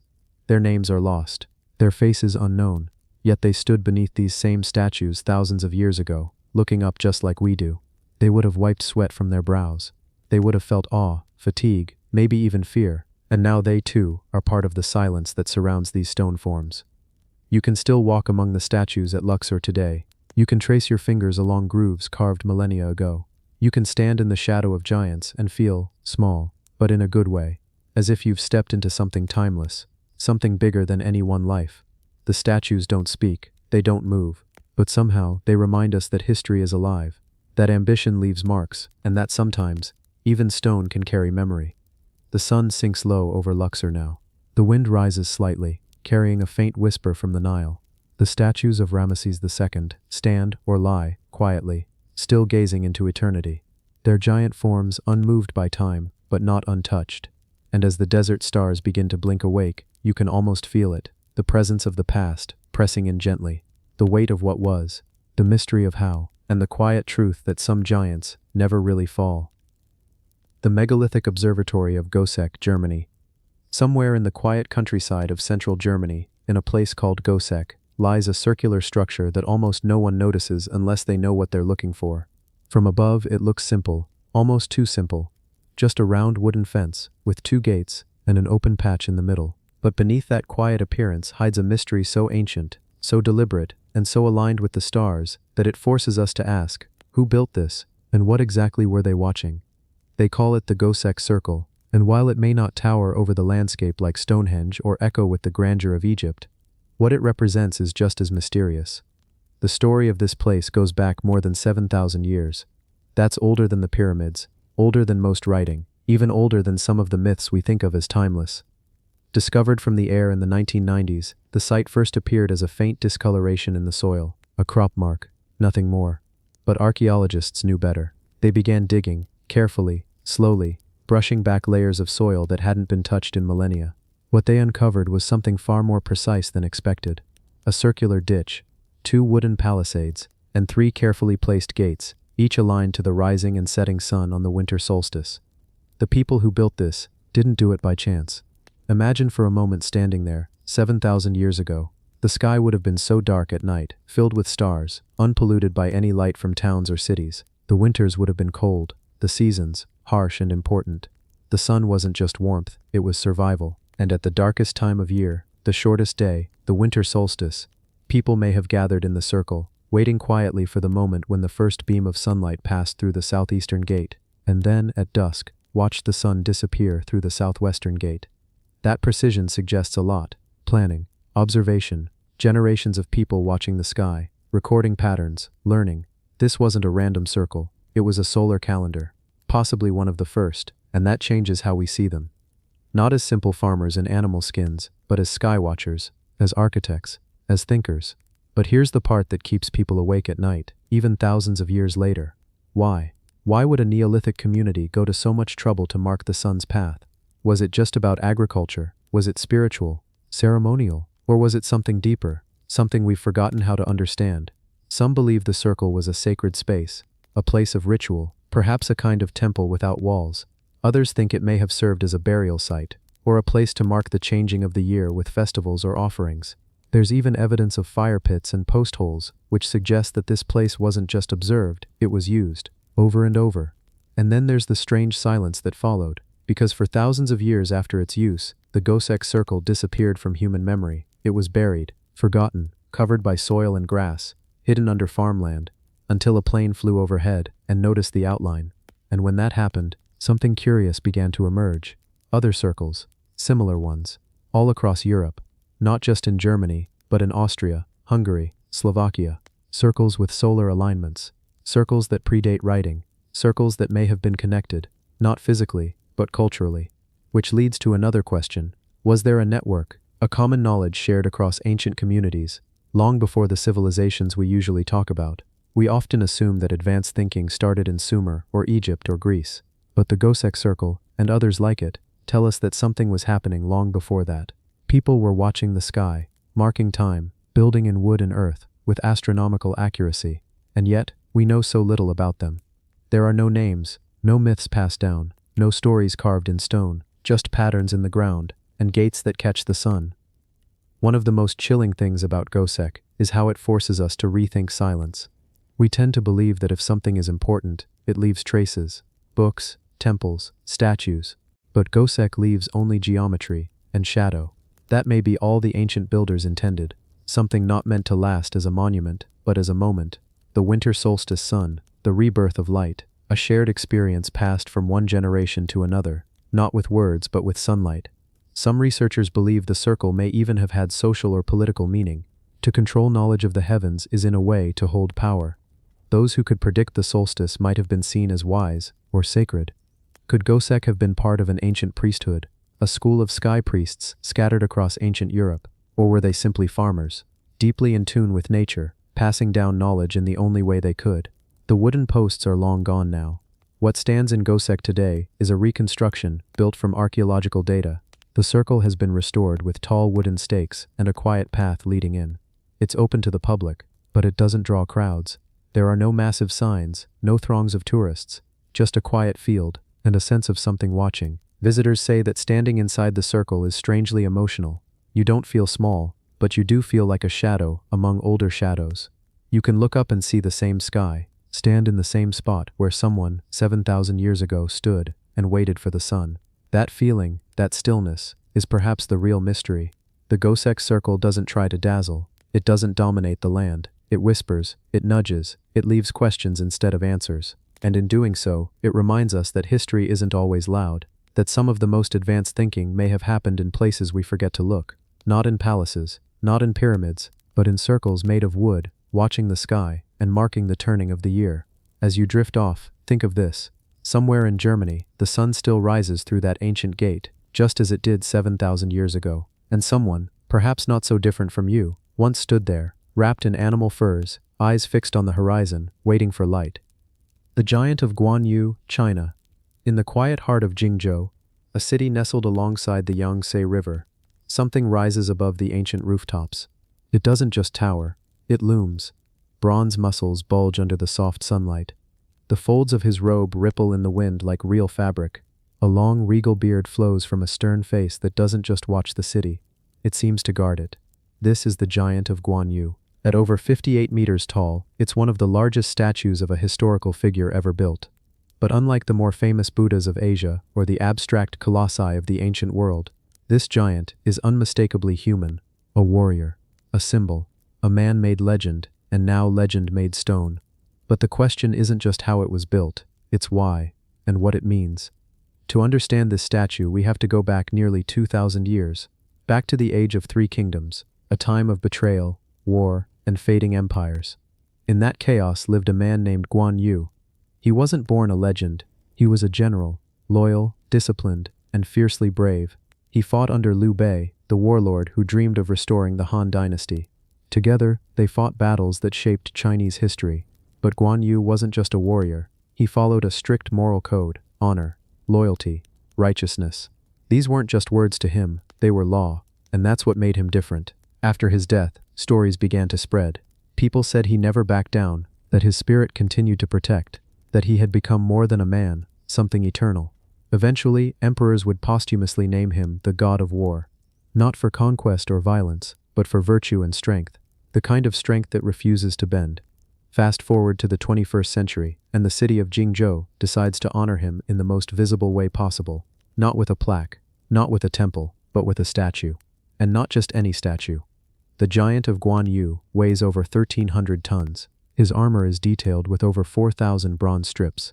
In one hand, he holds the green dragon crescent blade, a weapon said to be so powerful, so sharp, that it could cleave through armored soldiers like paper. In the other, his stance is calm but commanding, like a general watching the horizon. But here's where it gets even stranger. This statue wasn't built in some ancient dynasty. It was completed in 2016. Yet when you stand beneath it, it doesn't feel modern. It feels like something older, almost too grand for this era, like it belongs in a forgotten epic. Some say the scale was a mistake, that it's too big, too imposing, that the weight alone caused structural issues with the building beneath it. And sure enough, in 2021, authorities announced it would be dismantled and relocated. Its foundation wasn't strong enough for such a massive presence. But others believe the statue was never meant to last forever. Like the man it represents, the giant of Guan Yu stands in defiance of time, but not untouched by it. He has become part of a conversation that stretches centuries long. How do we remember our heroes? In metal, in stone, or in stories? Beneath the surface, this statue speaks to something deeply human: the desire to preserve virtue, the need to pass on symbols of courage and loyalty, the urge to build something bigger than ourselves, not just physically, but spiritually. And that's why this megalith isn't just a statue, it's a mirror. It reflects the values of a people, the weight of a culture, and the incredible ambition to shape memory into matter, the kind of ambition ancient civilizations knew well. When they carved mountain temples and buried kings with armies of stone, when they moved massive blocks with unknown tools, when they lifted the past into the present. And here, in a modern Chinese city, that same spirit lives on. As you watch the sun slip behind the figure's towering head, casting a long shadow across the city, you can't help but wonder, what will future generations think of this giant? Will they see it as a marvel of modern engineering, a cultural statement, a misplaced dream? Or will they simply say, here stood something great, and maybe that's enough? The giant of Guan Yu doesn't need to last 1,000 years to leave an impact, because in this moment, under the quiet hush of evening, with the city lights blinking on like distant stars, it already feels like it has. The giant of Zeus at Olympia. There are statues that impress. There are statues that inspire. And then, there are statues that leave people speechless for generations long after the stone has crumbled and the gold has vanished. The statue of Zeus at Olympia was one of those. When you think of ancient Greece, your mind might jump to marble temples, olive trees swaying in warm Mediterranean air, or philosophers pondering life under the sun. But deep within that world, hidden in the sacred sanctuary of Olympia, once stood a monument so massive, so striking, that even seasoned travelers stopped in silent awe. This wasn't just a sculpture, it was a vision, a presence. And to those who saw it, it felt alive. We know its name, we know where it stood, but today, the statue is gone. No pieces remain, no fragments of gold, just a ghost of its former glory, and the quiet questions that always follow when something so massive simply disappears. So let's step back, way back, to the 5th century BCE. Olympia wasn't just any city, it was a sacred site, nestled among low hills and green groves in the Peloponnesian Peninsula. This was the heart of the Olympic Games, the original ones. Athletes from across Greece would gather here, competing not for fame or fortune, but for honor, for Zeus. And inside this sacred complex, a temple was built in his name, a massive stone temple. But even its towering columns couldn't prepare visitors for what was inside, because when they entered the cella, the inner chamber, they didn't just see a statue, they saw Zeus, seated on a grand throne, calm, enormous, watching. He wasn't standing, he didn't need to. Even seated, the statue stretched over 40 feet high, so tall his head nearly brushed the temple ceiling. Just think about that, a statue so large the very building struggled to contain it. Made of ivory and gold, his skin shone pale like bone, but his robes and ornaments glowed with warm, hammered gold. His eyes were inlaid with colored glass or gemstones. No one agrees for sure, but witnesses say they had a lifelike gleam. His throne, too, was a masterpiece, inlaid with ebony, ivory, and more precious stones than anyone could count. Mythical creatures and ancient stories carved into every armrest, every leg. In one hand he held Nike, the winged goddess of victory, delicate and small in comparison. In the other, a scepter, crowned with an eagle, king of gods, king of sky. But despite his power, his posture was calm, serene, as if to say, you may compete, you may sweat and struggle, but in the end, I decide. It was the sculptor Phidias who built him, one of the most famous artists in ancient Greece. He had already sculpted Athena Parthenos for the Parthenon in Athens, but with Zeus, he created something beyond human. They say the moment he completed the statue, lightning struck nearby. Was it coincidence? Was it a sign? For the people of the time, it meant one thing. Zeus had approved. For nearly 800 years, this statue dominated the ancient imagination. Roman emperors visited it. Philosophers described it. Travelers came from across the Mediterranean just to see it with their own eyes. Some wept. Others felt fear. A few felt a peace they couldn't explain. And yet, it vanished. Not in war, not in fire, but in silence. Sometime around the 4th or 5th century CE, long after Christianity became the dominant force in the Roman Empire, pagan sanctuaries like Olympia fell out of use. The statue was likely moved to Constantinople, some say. Others think it remained until an earthquake or fire destroyed it. But no one knows for sure. There are no remains, no pieces, only copies and ancient descriptions. Even the temple that held it lies in ruins now. Columns collapsed, stones scattered like broken teeth in the grass. But the memory of the statue lived on. It became one of the 7 wonders of the ancient world. And unlike many wonders, like the Hanging Gardens or the Lighthouse of Alexandria, the statue of Zeus was never truly questioned. Everyone agreed, it existed, it was real. It changed the lives of those who saw it. And yet, it's strange, isn't it, that something so large, so celebrated, could simply fade into history, quietly, almost respectfully, as if Zeus himself decided to withdraw, leaving only stories behind. Today, if you go to Olympia, you'll walk among ancient foundations and feel the soft hum of the past in the air. There's a hush to the place, a gentle quiet. And though the statue is gone, many say they still feel watched, not in a threatening way, more like observed, as if the old gods still linger somewhere, peering through time.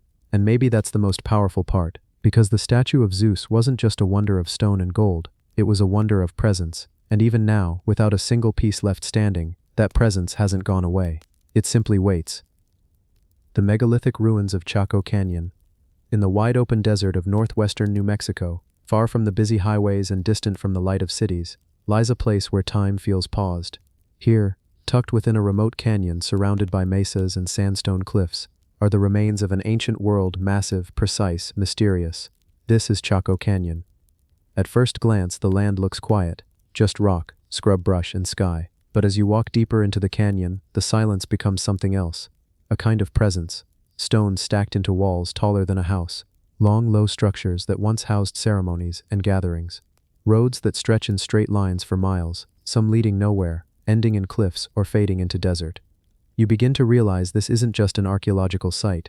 It was once a center of life, a sacred place, a city of stone built by a people whose knowledge still confounds historians.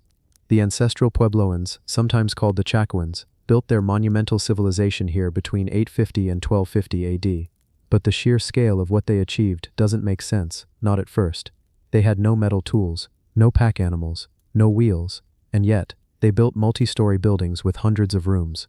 The largest of them, Pueblo Bonito, stood 5 stories high and covered over 2 acres. Its walls were carefully constructed, each stone shaped and placed by hand. Inside were rooms filled with turquoise, pottery, and rare shells from the Pacific and the Gulf of Mexico. Trade stretched for thousands of miles. But Chaco wasn't just about buildings, it was about alignment, intention. The entire canyon appears to be mapped to the sky. Buildings line up with the solstices and equinoxes. Some walls are set so that at specific times of the year, sunlight will beam directly through narrow openings.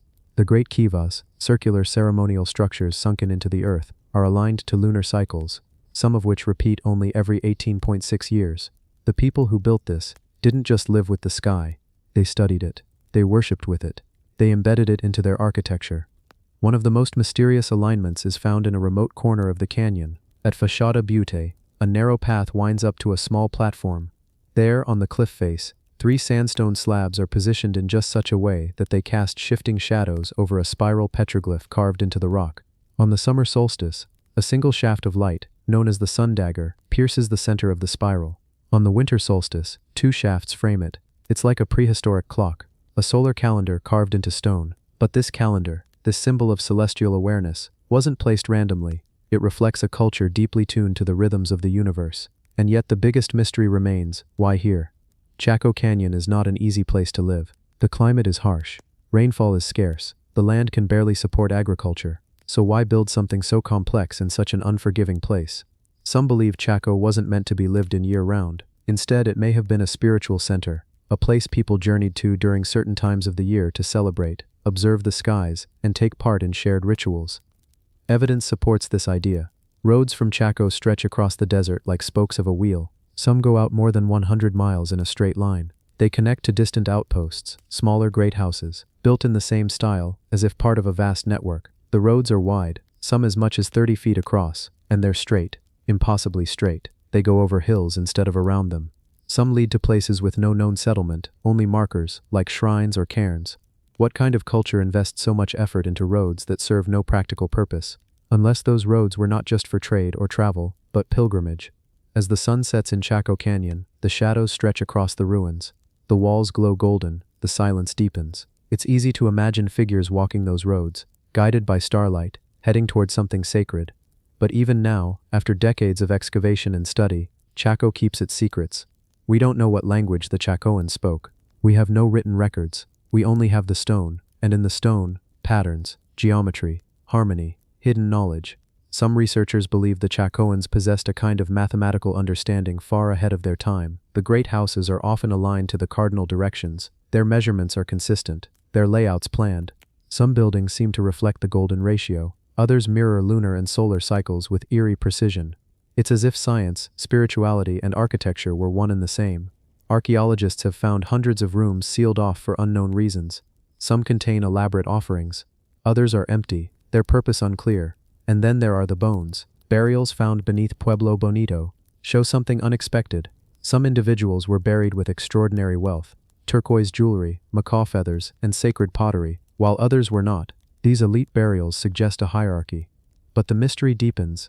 DNA analysis revealed that many of these high-status individuals came from the same maternal line, passed down over centuries. Could this mean Chaco had dynasties, ruling families, a matrilineal elite class? And if so, how did such a structure hold in a world without written laws, without armies, without the centralized power we usually associate with ancient cities? Eventually, around 1250 AD, Chaco was abandoned. The reasons remain uncertain: climate change, drought, social upheaval. Some suggest the ceremonial system broke down. Others think the people simply moved on. What's known is that the descendants of the Chacoans didn't disappear. Their traditions live on in the Hopi, Zuni, and other Puebloan peoples of the Southwest, who still carry stories of migration, stars, and sacred places. To them, Chaco isn't a ruin, it's still alive. Protected now as a World Heritage Site, Chaco Canyon draws visitors from around the world. Scientists study its architecture, astronomers explore its alignments, spiritual seekers walk its paths in silence. And yet, no one really knows what it was like to stand inside a full Great Kiva on a solstice night, to hear chants rise beneath a sky so vast and clear it feels like the stars are touching Earth. We can only imagine, and sometimes that's enough. Because Chaco Canyon, like all great mysteries, isn't just a place, it's a question carved in stone. A message from a civilization that understood something we've forgotten, that the sky was not above us, it was within us, and every wall, every road, every chamber of that desert city was a reflection of the universe itself. the giant of San Agustin, silent watchers of Colombia. In the remote hills of southern Colombia, where mist rolls over ancient forests and the air feels older than memory, a strange land of stone giants waits in silence. San Agustin, a name that echoes through archaeological circles, whispered among those chasing the world's most mysterious ruins. It's not a city, not exactly a temple either. It's a sanctuary, maybe even a tomb, or perhaps something we still can't understand. What we do know is this: San Agustin is home to some of the most enigmatic megalithic statues ever discovered in the Americas. Over 500 massive stone figures, each carved by hand, each unique. Some look human, others resemble animals, and then there are those that look like something else entirely. Imagine walking through a forest and suddenly seeing a 12-foot stone figure staring back at you. Its eyes wide, hollow, and unreadable, its hands clasped as if guarding a secret. All around it, more statues, some smiling, some grimacing, some holding tools, others holding what appear to be severed heads. They aren't just sculptures, they're guardians. They sit over tombs, massive underground burial chambers, with lids that weigh several tons.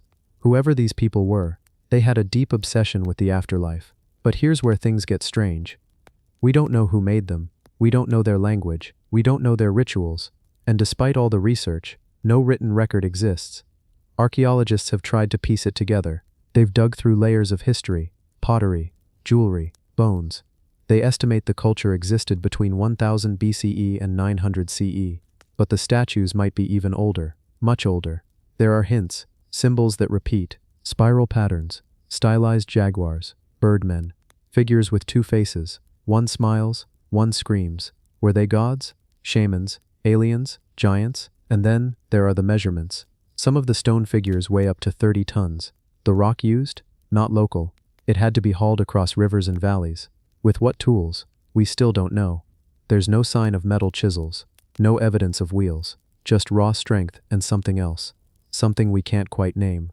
One statue, known as El Yo, features two figures fused back to back. It's uncanny. It's like someone tried to carve duality itself. Day and night, life and death, man and spirit. Another statue has wings. One more resembles a reptilian creature with large claws. None of these match anything we've found elsewhere in pre-Columbian America. And here's the part that keeps even the most skeptical historians awake at night. Why were these statues buried? Yes, many were found underground, deliberately buried by the same people who carved them, as if they didn't want future generations to find them. Or maybe they feared something. Maybe these statues weren't protectors, but prisoners. There are theories, of course. One suggests San Agustin was a pilgrimage site, where spiritual leaders from across the region came to perform rituals, maybe even make offerings to gods no longer remembered. Another theory sees it as a sacred cemetery for an elite class of priest-kings. A third theory, it proposes that the site was aligned with celestial patterns, that the statues were positioned according to the stars.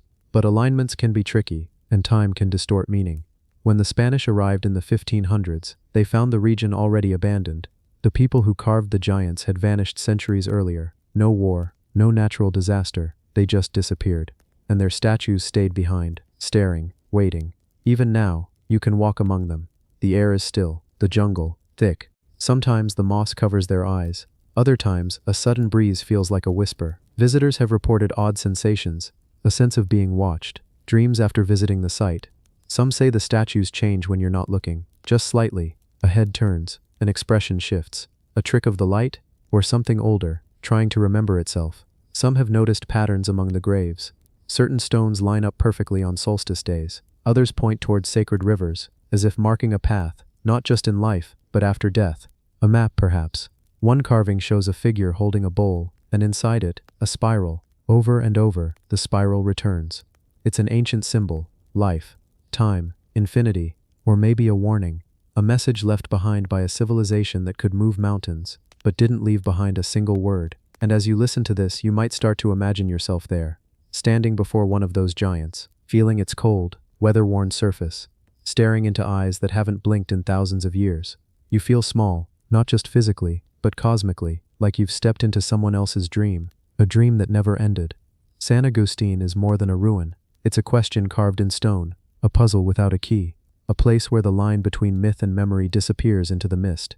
Whatever they believed, whoever they were, one thing is clear: they wanted to be remembered. And now, as the world sleeps and you drift deeper into rest, the stone giants of Colombia continue to stand guard, watching over the land, silent and eternal, waiting for the moment when we finally remember what they were trying to say. The megalithic temples of Tarquinia.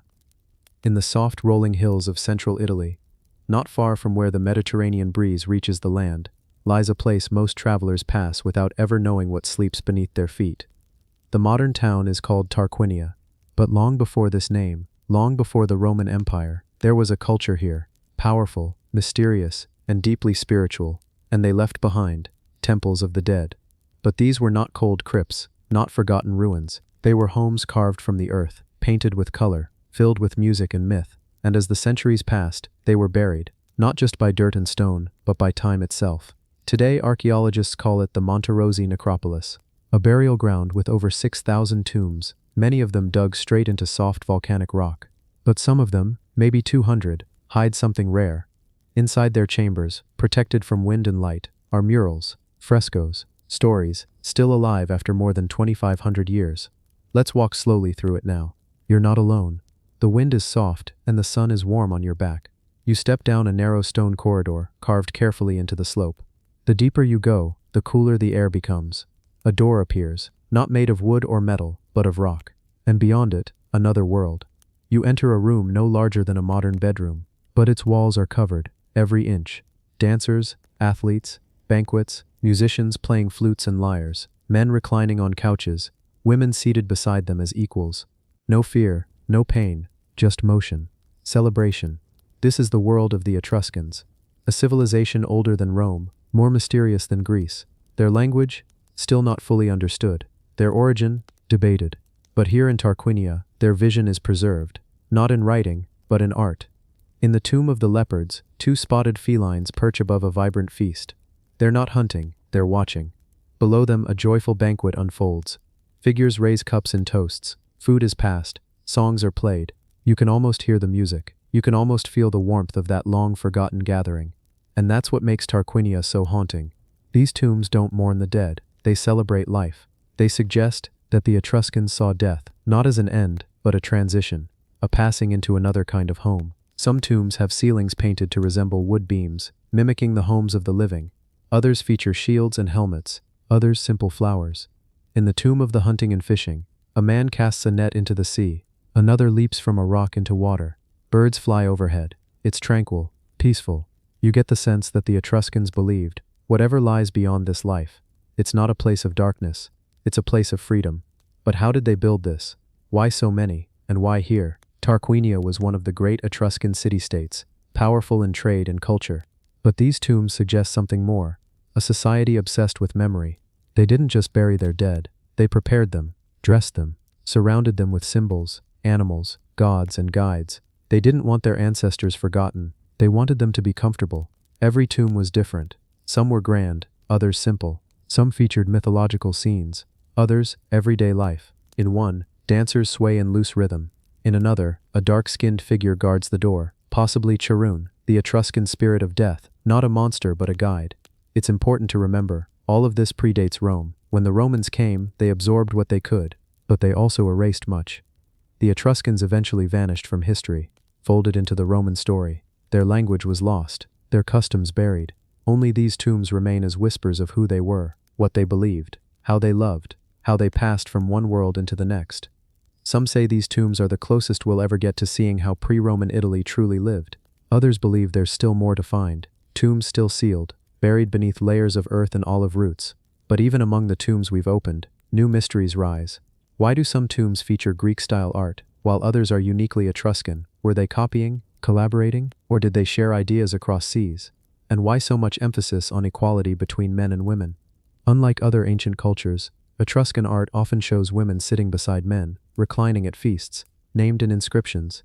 It's not just progressive, it's puzzling, and it makes the loss of their language even more frustrating.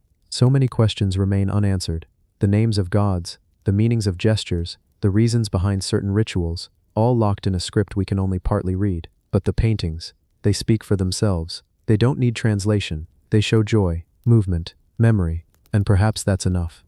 As you slowly walk back up the narrow passage, leaving the painted chamber behind, the air grows warmer, the light grows brighter, the sounds of the modern world return. but something lingers.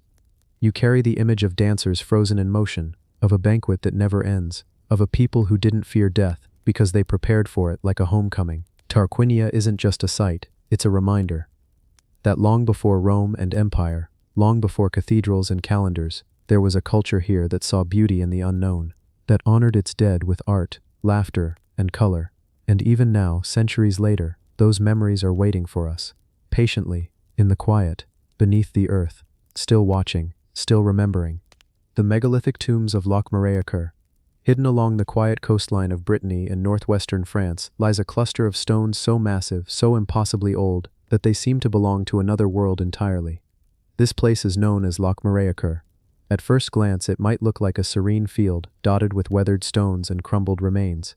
But once you begin to trace their shape, once you understand their scale, their positioning, and their impossible weight, you start to realize this wasn't some accidental scattering. It was deliberate, it was built, and it was built thousands of years before the Roman Empire even existed. One of the stones at Lochmareacher, known as the Grand Menhir Brisé, or the Great Broken Standing Stone, once stood at over 20 meters high. That's taller than a 6-story building, and it wasn't carved from some nearby rock. It was quarried, shaped, and somehow transported from many kilometers away, long before the invention of the wheel, the pulley, or even metal tools.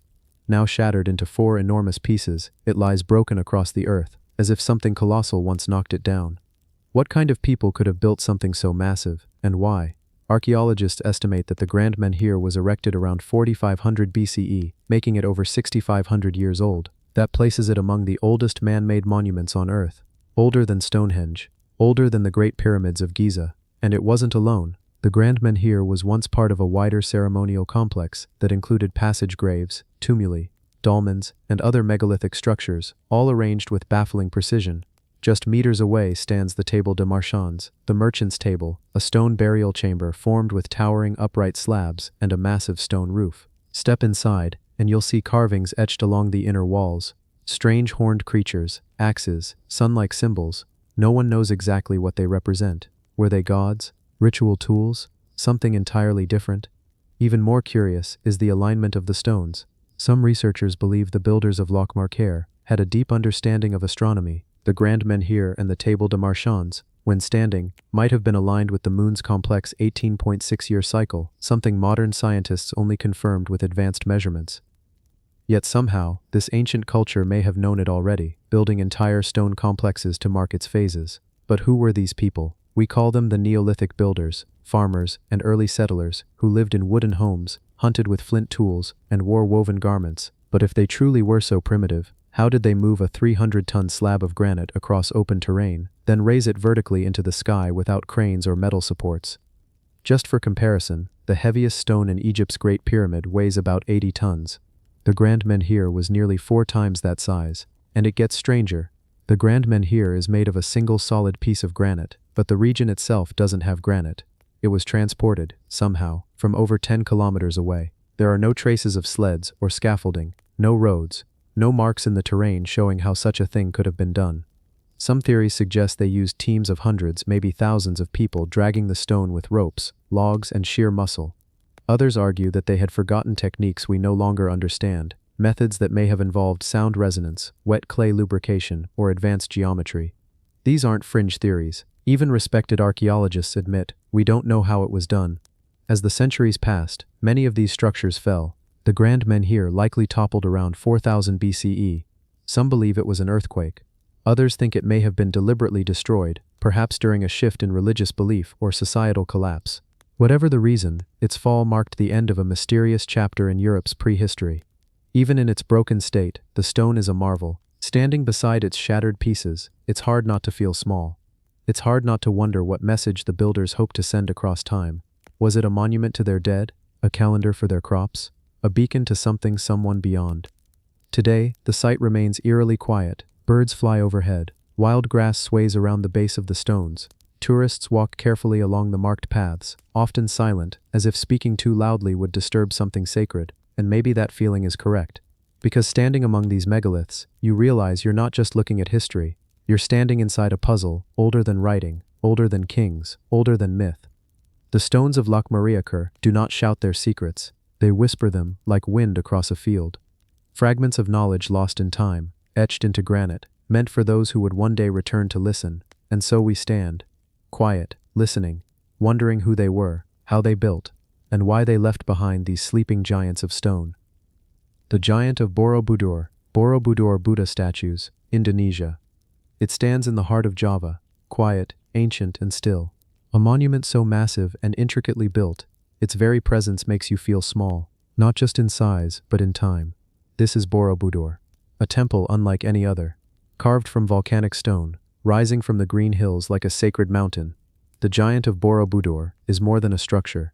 It is a story written in stone, and somehow, even though it has stood here for over 1,000 years, it feels as though we're only just beginning to understand it. Imagine walking up a silent hill before dawn. The mist clings to your skin, the jungle hums with life, and out of the shadows, a massive silhouette emerges. Terraces, statues, stupas, layer upon layer of spiritual design. Each step upward is not just physical, it's symbolic. It's like walking through a carved-out version of the cosmos itself. Borobudur wasn't built in a day, or even in a single generation. No one knows exactly when construction began. Some say the 8th century, others place it a little later. But we do know that it was built during the Sailendra dynasty, when Mahayana Buddhism spread across Southeast Asia, and the rulers of Java wanted to carve their beliefs into stone. What they created is staggering.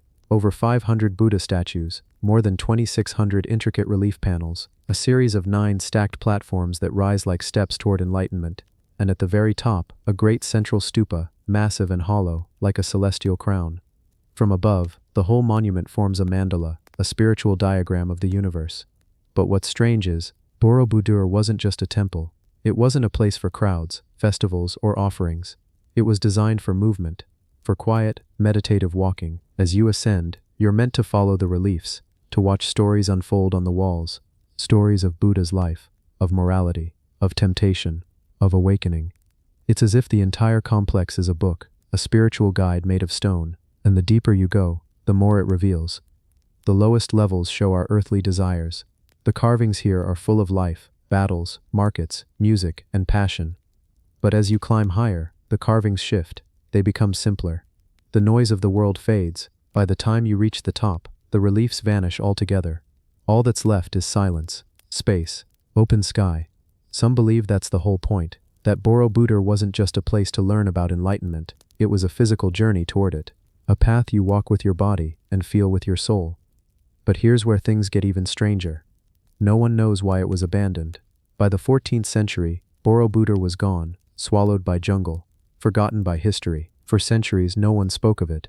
It wasn't until 1814, when an Englishman named Thomas Stamford Raffles heard local stories of a lost mountain and began digging. What he uncovered stunned the world. It took decades to excavate the full structure. Trees had rooted deep into the stones, earthquakes had cracked the terraces, and volcanoes had dumped ash over everything. But still, underneath it all, Borobudur survived. That resilience is part of its mystery. Despite centuries of silence, it remained nearly intact, as if time had touched everything around it, but left the monument itself alone. Some call it luck. Others say it was built with ancient techniques we no longer understand. How did they cut and transport over 2 million stone blocks? How did they align the structure so perfectly with the cardinal directions? Why did they leave no written records about its construction? Even the very design is curious. Borobudur has no inner chambers, no altars inside. Everything is external, open to the sky, as if the divine wasn't hidden within, but found in the experience itself, as if enlightenment was never meant to be found in seclusion, but in rising above. Among the many statues that populate the terraces, some are headless, some are missing arms or hands. Many show mudras, sacred gestures, and though each one was carved individually, together they seem to pulse with one quiet rhythm. The giant of Borobudur isn't one single statue, it's the entire monument. The whole temple is the Buddha. Its base represents the world of desire. The middle terraces represent the world of form, and the top, formlessness, nirvana. It's not a temple with a Buddha inside, it is the Buddha. And yet, we don't know who the architects were. Their names are lost, their designs never recorded. It's as if the builders were more focused on the journey than the recognition. As modern scholars try to piece together the puzzle of Borobudur, some have noticed strange alignments. The temple is perfectly positioned along ancient trade routes. It mirrors sacred mountains in the distance, and some believe it was meant to resonate with celestial events, the solstices, the movement of Venus, the cycles of time. Was Borobudur a temple, a calendar, a map of consciousness, or something else entirely? Some say there are chambers below it. Others suggest hidden tunnels. Ground-penetrating radar has revealed anomalies beneath the base, layers that haven't been explored, but digging is prohibited. The temple is sacred, and no one wants to risk damaging it. Still, the questions linger. Why did the Sailendra kings build it here, in this remote part of Java?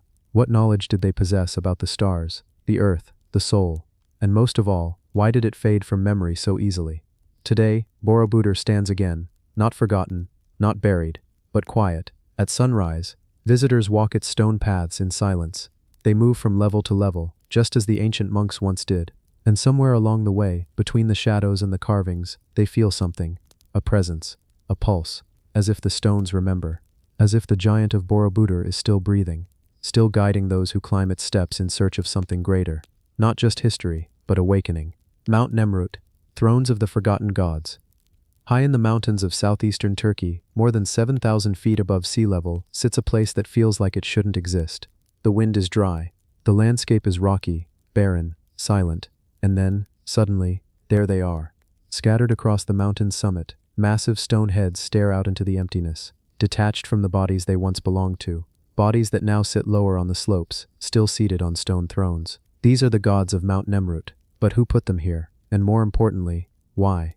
It begins with a name, Antiochus I, a king from the ancient kingdom of Commagene, a place that doesn't exist anymore. A kingdom that lived in the shadows between two empires, Rome to the west, Persia to the east. He ruled around the 1st century BCE, and he believed he was more than a man. He believed he was divine. So he did something that no one expected. He built a mountain of gods. At the peak of Mount Nemrut, he ordered a tomb sanctuary to be constructed. A grand, otherworldly place where humans and gods would sit side by side. Not temples, not altars, but a carefully constructed artificial peak, made from crushed stone and gravel, rising 50 meters high, designed to cover what he claimed would be his burial chamber. But no one has ever found the tomb. It's still sealed, still silent. Around it 2 terraces were built, one to the east, one to the west, each one lined with giant statues, some standing, some collapsed, some shattered by time or earthquakes. These aren't just any gods. They're a mix. You see Apollo, but also Mithras, Zeus and Ahura Mazda, Heracles and Persian-style guardians. It's as if East and West were stitched together, as if the gods of 2 worlds were forced to sit in a shared kingdom. In the middle of them all, seated just as tall, is Antiochus himself, a king among gods, or maybe, pretending to be one. But over the years the mountain has changed. Time broke the heads off the bodies. Now the heads sit on the ground, huge, eerie, serene. They look out over the land like sentinels. Each one is about 2 meters tall, carved with expression, with detail. They're weathered, but still powerful. And at dawn, when the first light hits them, it feels like they've just woken up from some long, ancient sleep. But the deeper you look, the stranger it gets. This was not a site built for public worship. It's not near any major city or settlement. There's no easy access, no roads in that time. Getting there would have been difficult. And yet, massive statues were hauled up the mountain, carved, placed, aligned. Why? For glory? For a tomb? Or something else? No one has ever found Antiochus's actual burial site. The stone mound at the peak is so densely packed with crushed rock that it's impossible to excavate without destroying the structure. Even modern equipment can't easily scan what lies inside. Some researchers believe there's nothing there at all, that it was symbolic. Others are convinced there's a hidden chamber, maybe an entrance tunneled through the side, sealed and forgotten. And then there's the alignment. The entire layout of the statues and terraces follows solar patterns. The eastern terrace catches the sunrise. The western terrace is for the sunset. Some think it was meant for rituals, sunrise offerings, sunset ceremonies, but no texts survive to explain the meaning. The inscriptions that do remain are cryptic. They speak of Antiochus's divine lineage, his pride in being descended from both the Macedonian kings and Persian dynasties. He believed he was born of 2 great worlds destined to unite them through faith and power. But then his kingdom disappeared, conquered, absorbed, forgotten, and what's left is this mountain, a place where gods sit without worshippers, a king sits without a name, and time itself seems to stop. The isolation is haunting. There are no nearby cities, no grand roads, no bustling life, just silence, stone, and the feeling that something is watching. Some believe the entire monument wasn't made for glory, but as a message to the future, that the mountain wasn't just a tomb, but a beacon, a way to survive memory loss, to survive the fall of kingdoms. Even the choice of material, small stones instead of solid rock, suggests an understanding of earthquakes. Flexible, shock-absorbing, designed not to collapse. It's engineering hidden inside ritual. knowledge hidden inside myth. Still, the strangest part isn't the size, it's the presence. When you stand there between the heads, there's a quiet that doesn't feel empty. It feels intentional, like you're standing in a place that was meant to be remembered, even when no one remembers why. To this day, no one knows what really lies beneath the mound. No one knows if Antiochus is buried there, or if the whole thing was a monument to an idea that humans and gods were never so different, just separated by time and belief. And now all that's left is the stone, silent, seated, still staring at the horizon, waiting, maybe for someone to return, or for someone to finally understand what they were trying to say. Karahan Tepe, the giant man unearthed. In the dry, ancient lands of southeastern Turkey, the landscape is deceptively quiet. Dust blows across low hills. The ground is a mix of pale stone and silent time. But hidden beneath the surface, something has always been waiting. Just over 30 kilometers from the famous site of Göbekli Tepe, another place has begun to whisper its secrets. A place older, stranger, and far less understood. This is Karahan Tepe, and at its center is a figure that no one expected to find. A man, carved in stone, but not just carved, buried, half submerged into the wall of a chamber, his arms folded, his eyes alert, and his size unnatural. Some call him the Giant Man. Discovered in 2023 during excavations led by Turkish archaeologists, this statue wasn't placed on a pedestal. He wasn't meant to be seen standing tall. He was embedded into the wall itself, staring out into a space that likely hadn't seen light in thousands of years. And immediately the questions began. Who carved this?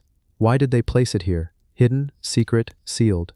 And what kind of people even could carve something this sophisticated over 11,000 years ago? Because that's what the carbon dating suggests.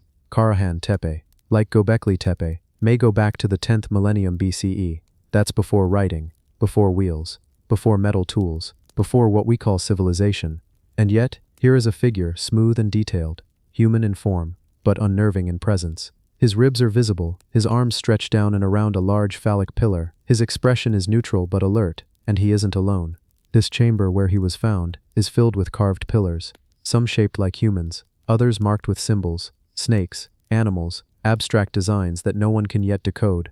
There is no ceiling, only a ring of stones, and a feeling that the space wasn't just functional, it was sacred, ritualistic, designed with intent. But what that intent was, no one knows. Because Karahan Tepe wasn't just one chamber, it's an entire hilltop site, still being excavated. Hundreds of T-shaped stone pillars, some weighing tons, have been unearthed, all carefully arranged, many older than the pyramids, older than Stonehenge, older than most human memory. And yet the carving is precise, the layout is intelligent, and the themes are deeply human. Birth, death, transformation, protection. This wasn't just a village, it was a ceremonial center, maybe even a kind of ancient school or temple, where generations returned to learn, or to worship, or to remember something long gone. And in the middle of that sacred structure, this man, this stone figure, placed not to dominate, but to witness. Some experts believe he represents a deity, others think he was a guardian, placed at the entrance of a ritual chamber. But there's another theory. What if this wasn't symbolic? What if the statue depicts a real figure, someone the builders honored, or feared, or wanted to preserve in memory? Because his size is not normal, he's larger than life, and in cultures all around the world, you'll find echoes of this idea, that before our time, there were giants, not just in myth, but in flesh, figures who walked with power, who knew things we've forgotten, and whose presence had to be carved, because words weren't enough. Even the layout of the chamber suggests something purposeful. The body of the statue is built into the rock, not placed after. The chamber was carved around him, as if he was always meant to be there, as if the builders believed his image needed to be part of the stone itself. And that's the most haunting part, because we don't know who they were, the builders, the carvers, the people who designed something so advanced, in a time we still call prehistoric. We don't know what they believed, what language they spoke, or what stories they told at night. We only know this, that thousands of years ago, long before the first kingdoms rose, before the first books were written, before the great temples of Mesopotamia or Egypt, people came to this place, and they built something meant to last. They carved into bedrock, they dragged stones heavier than cars, and they shaped human forms with meaning and care. Then, they left, or disappeared, or buried it all by hand.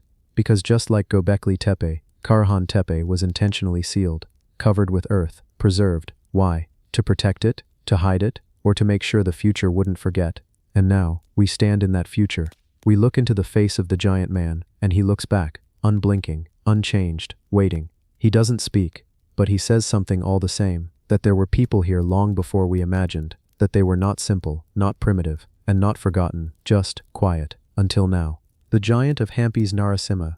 The land of Hampi is unlike any other. The ruins stretch endlessly across a dusty, sunlit plateau, strewn with boulders that seem almost placed by hand.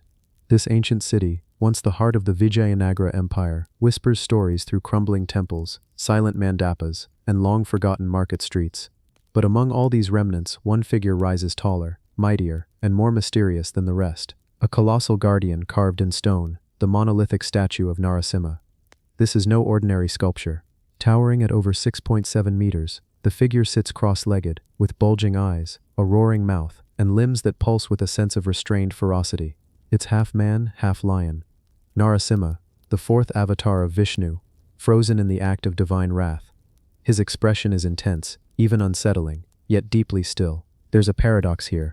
Rage carved with grace, aggression held in sacred balance.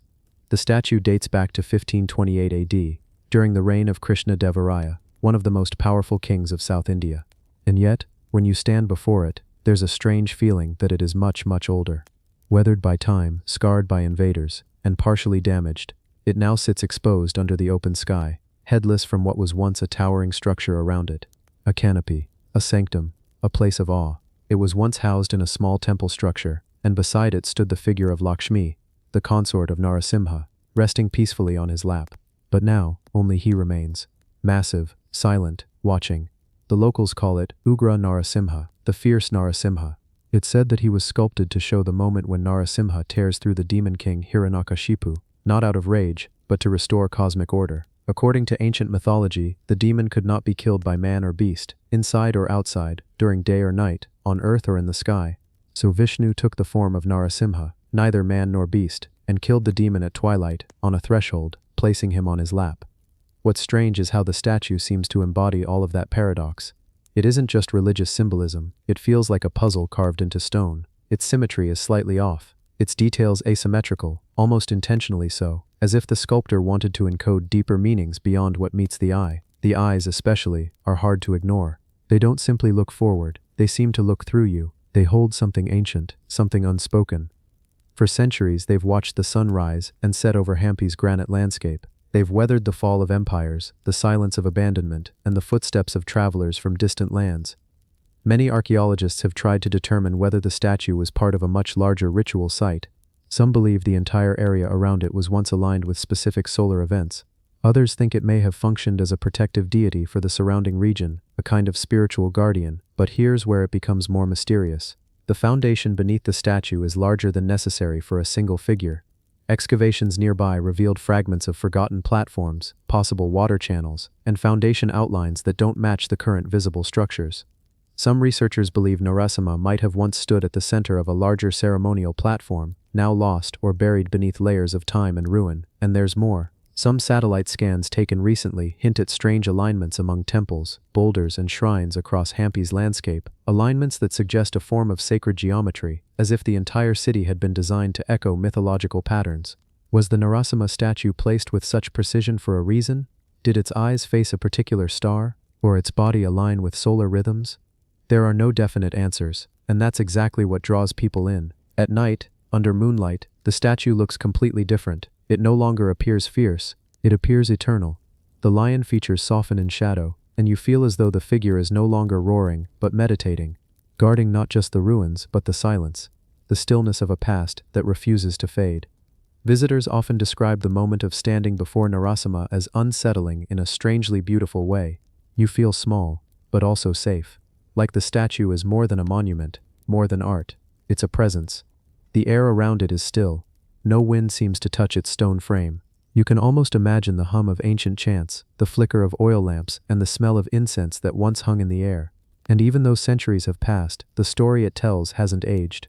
It's a story of divine rage, of cosmic justice, of a world in balance and imbalance, of gods who walk among men, not to be worshipped blindly, but to restore the order that the world forgets. Hampi may be a ruined city, but the Narasimha statue remains unbroken in purpose.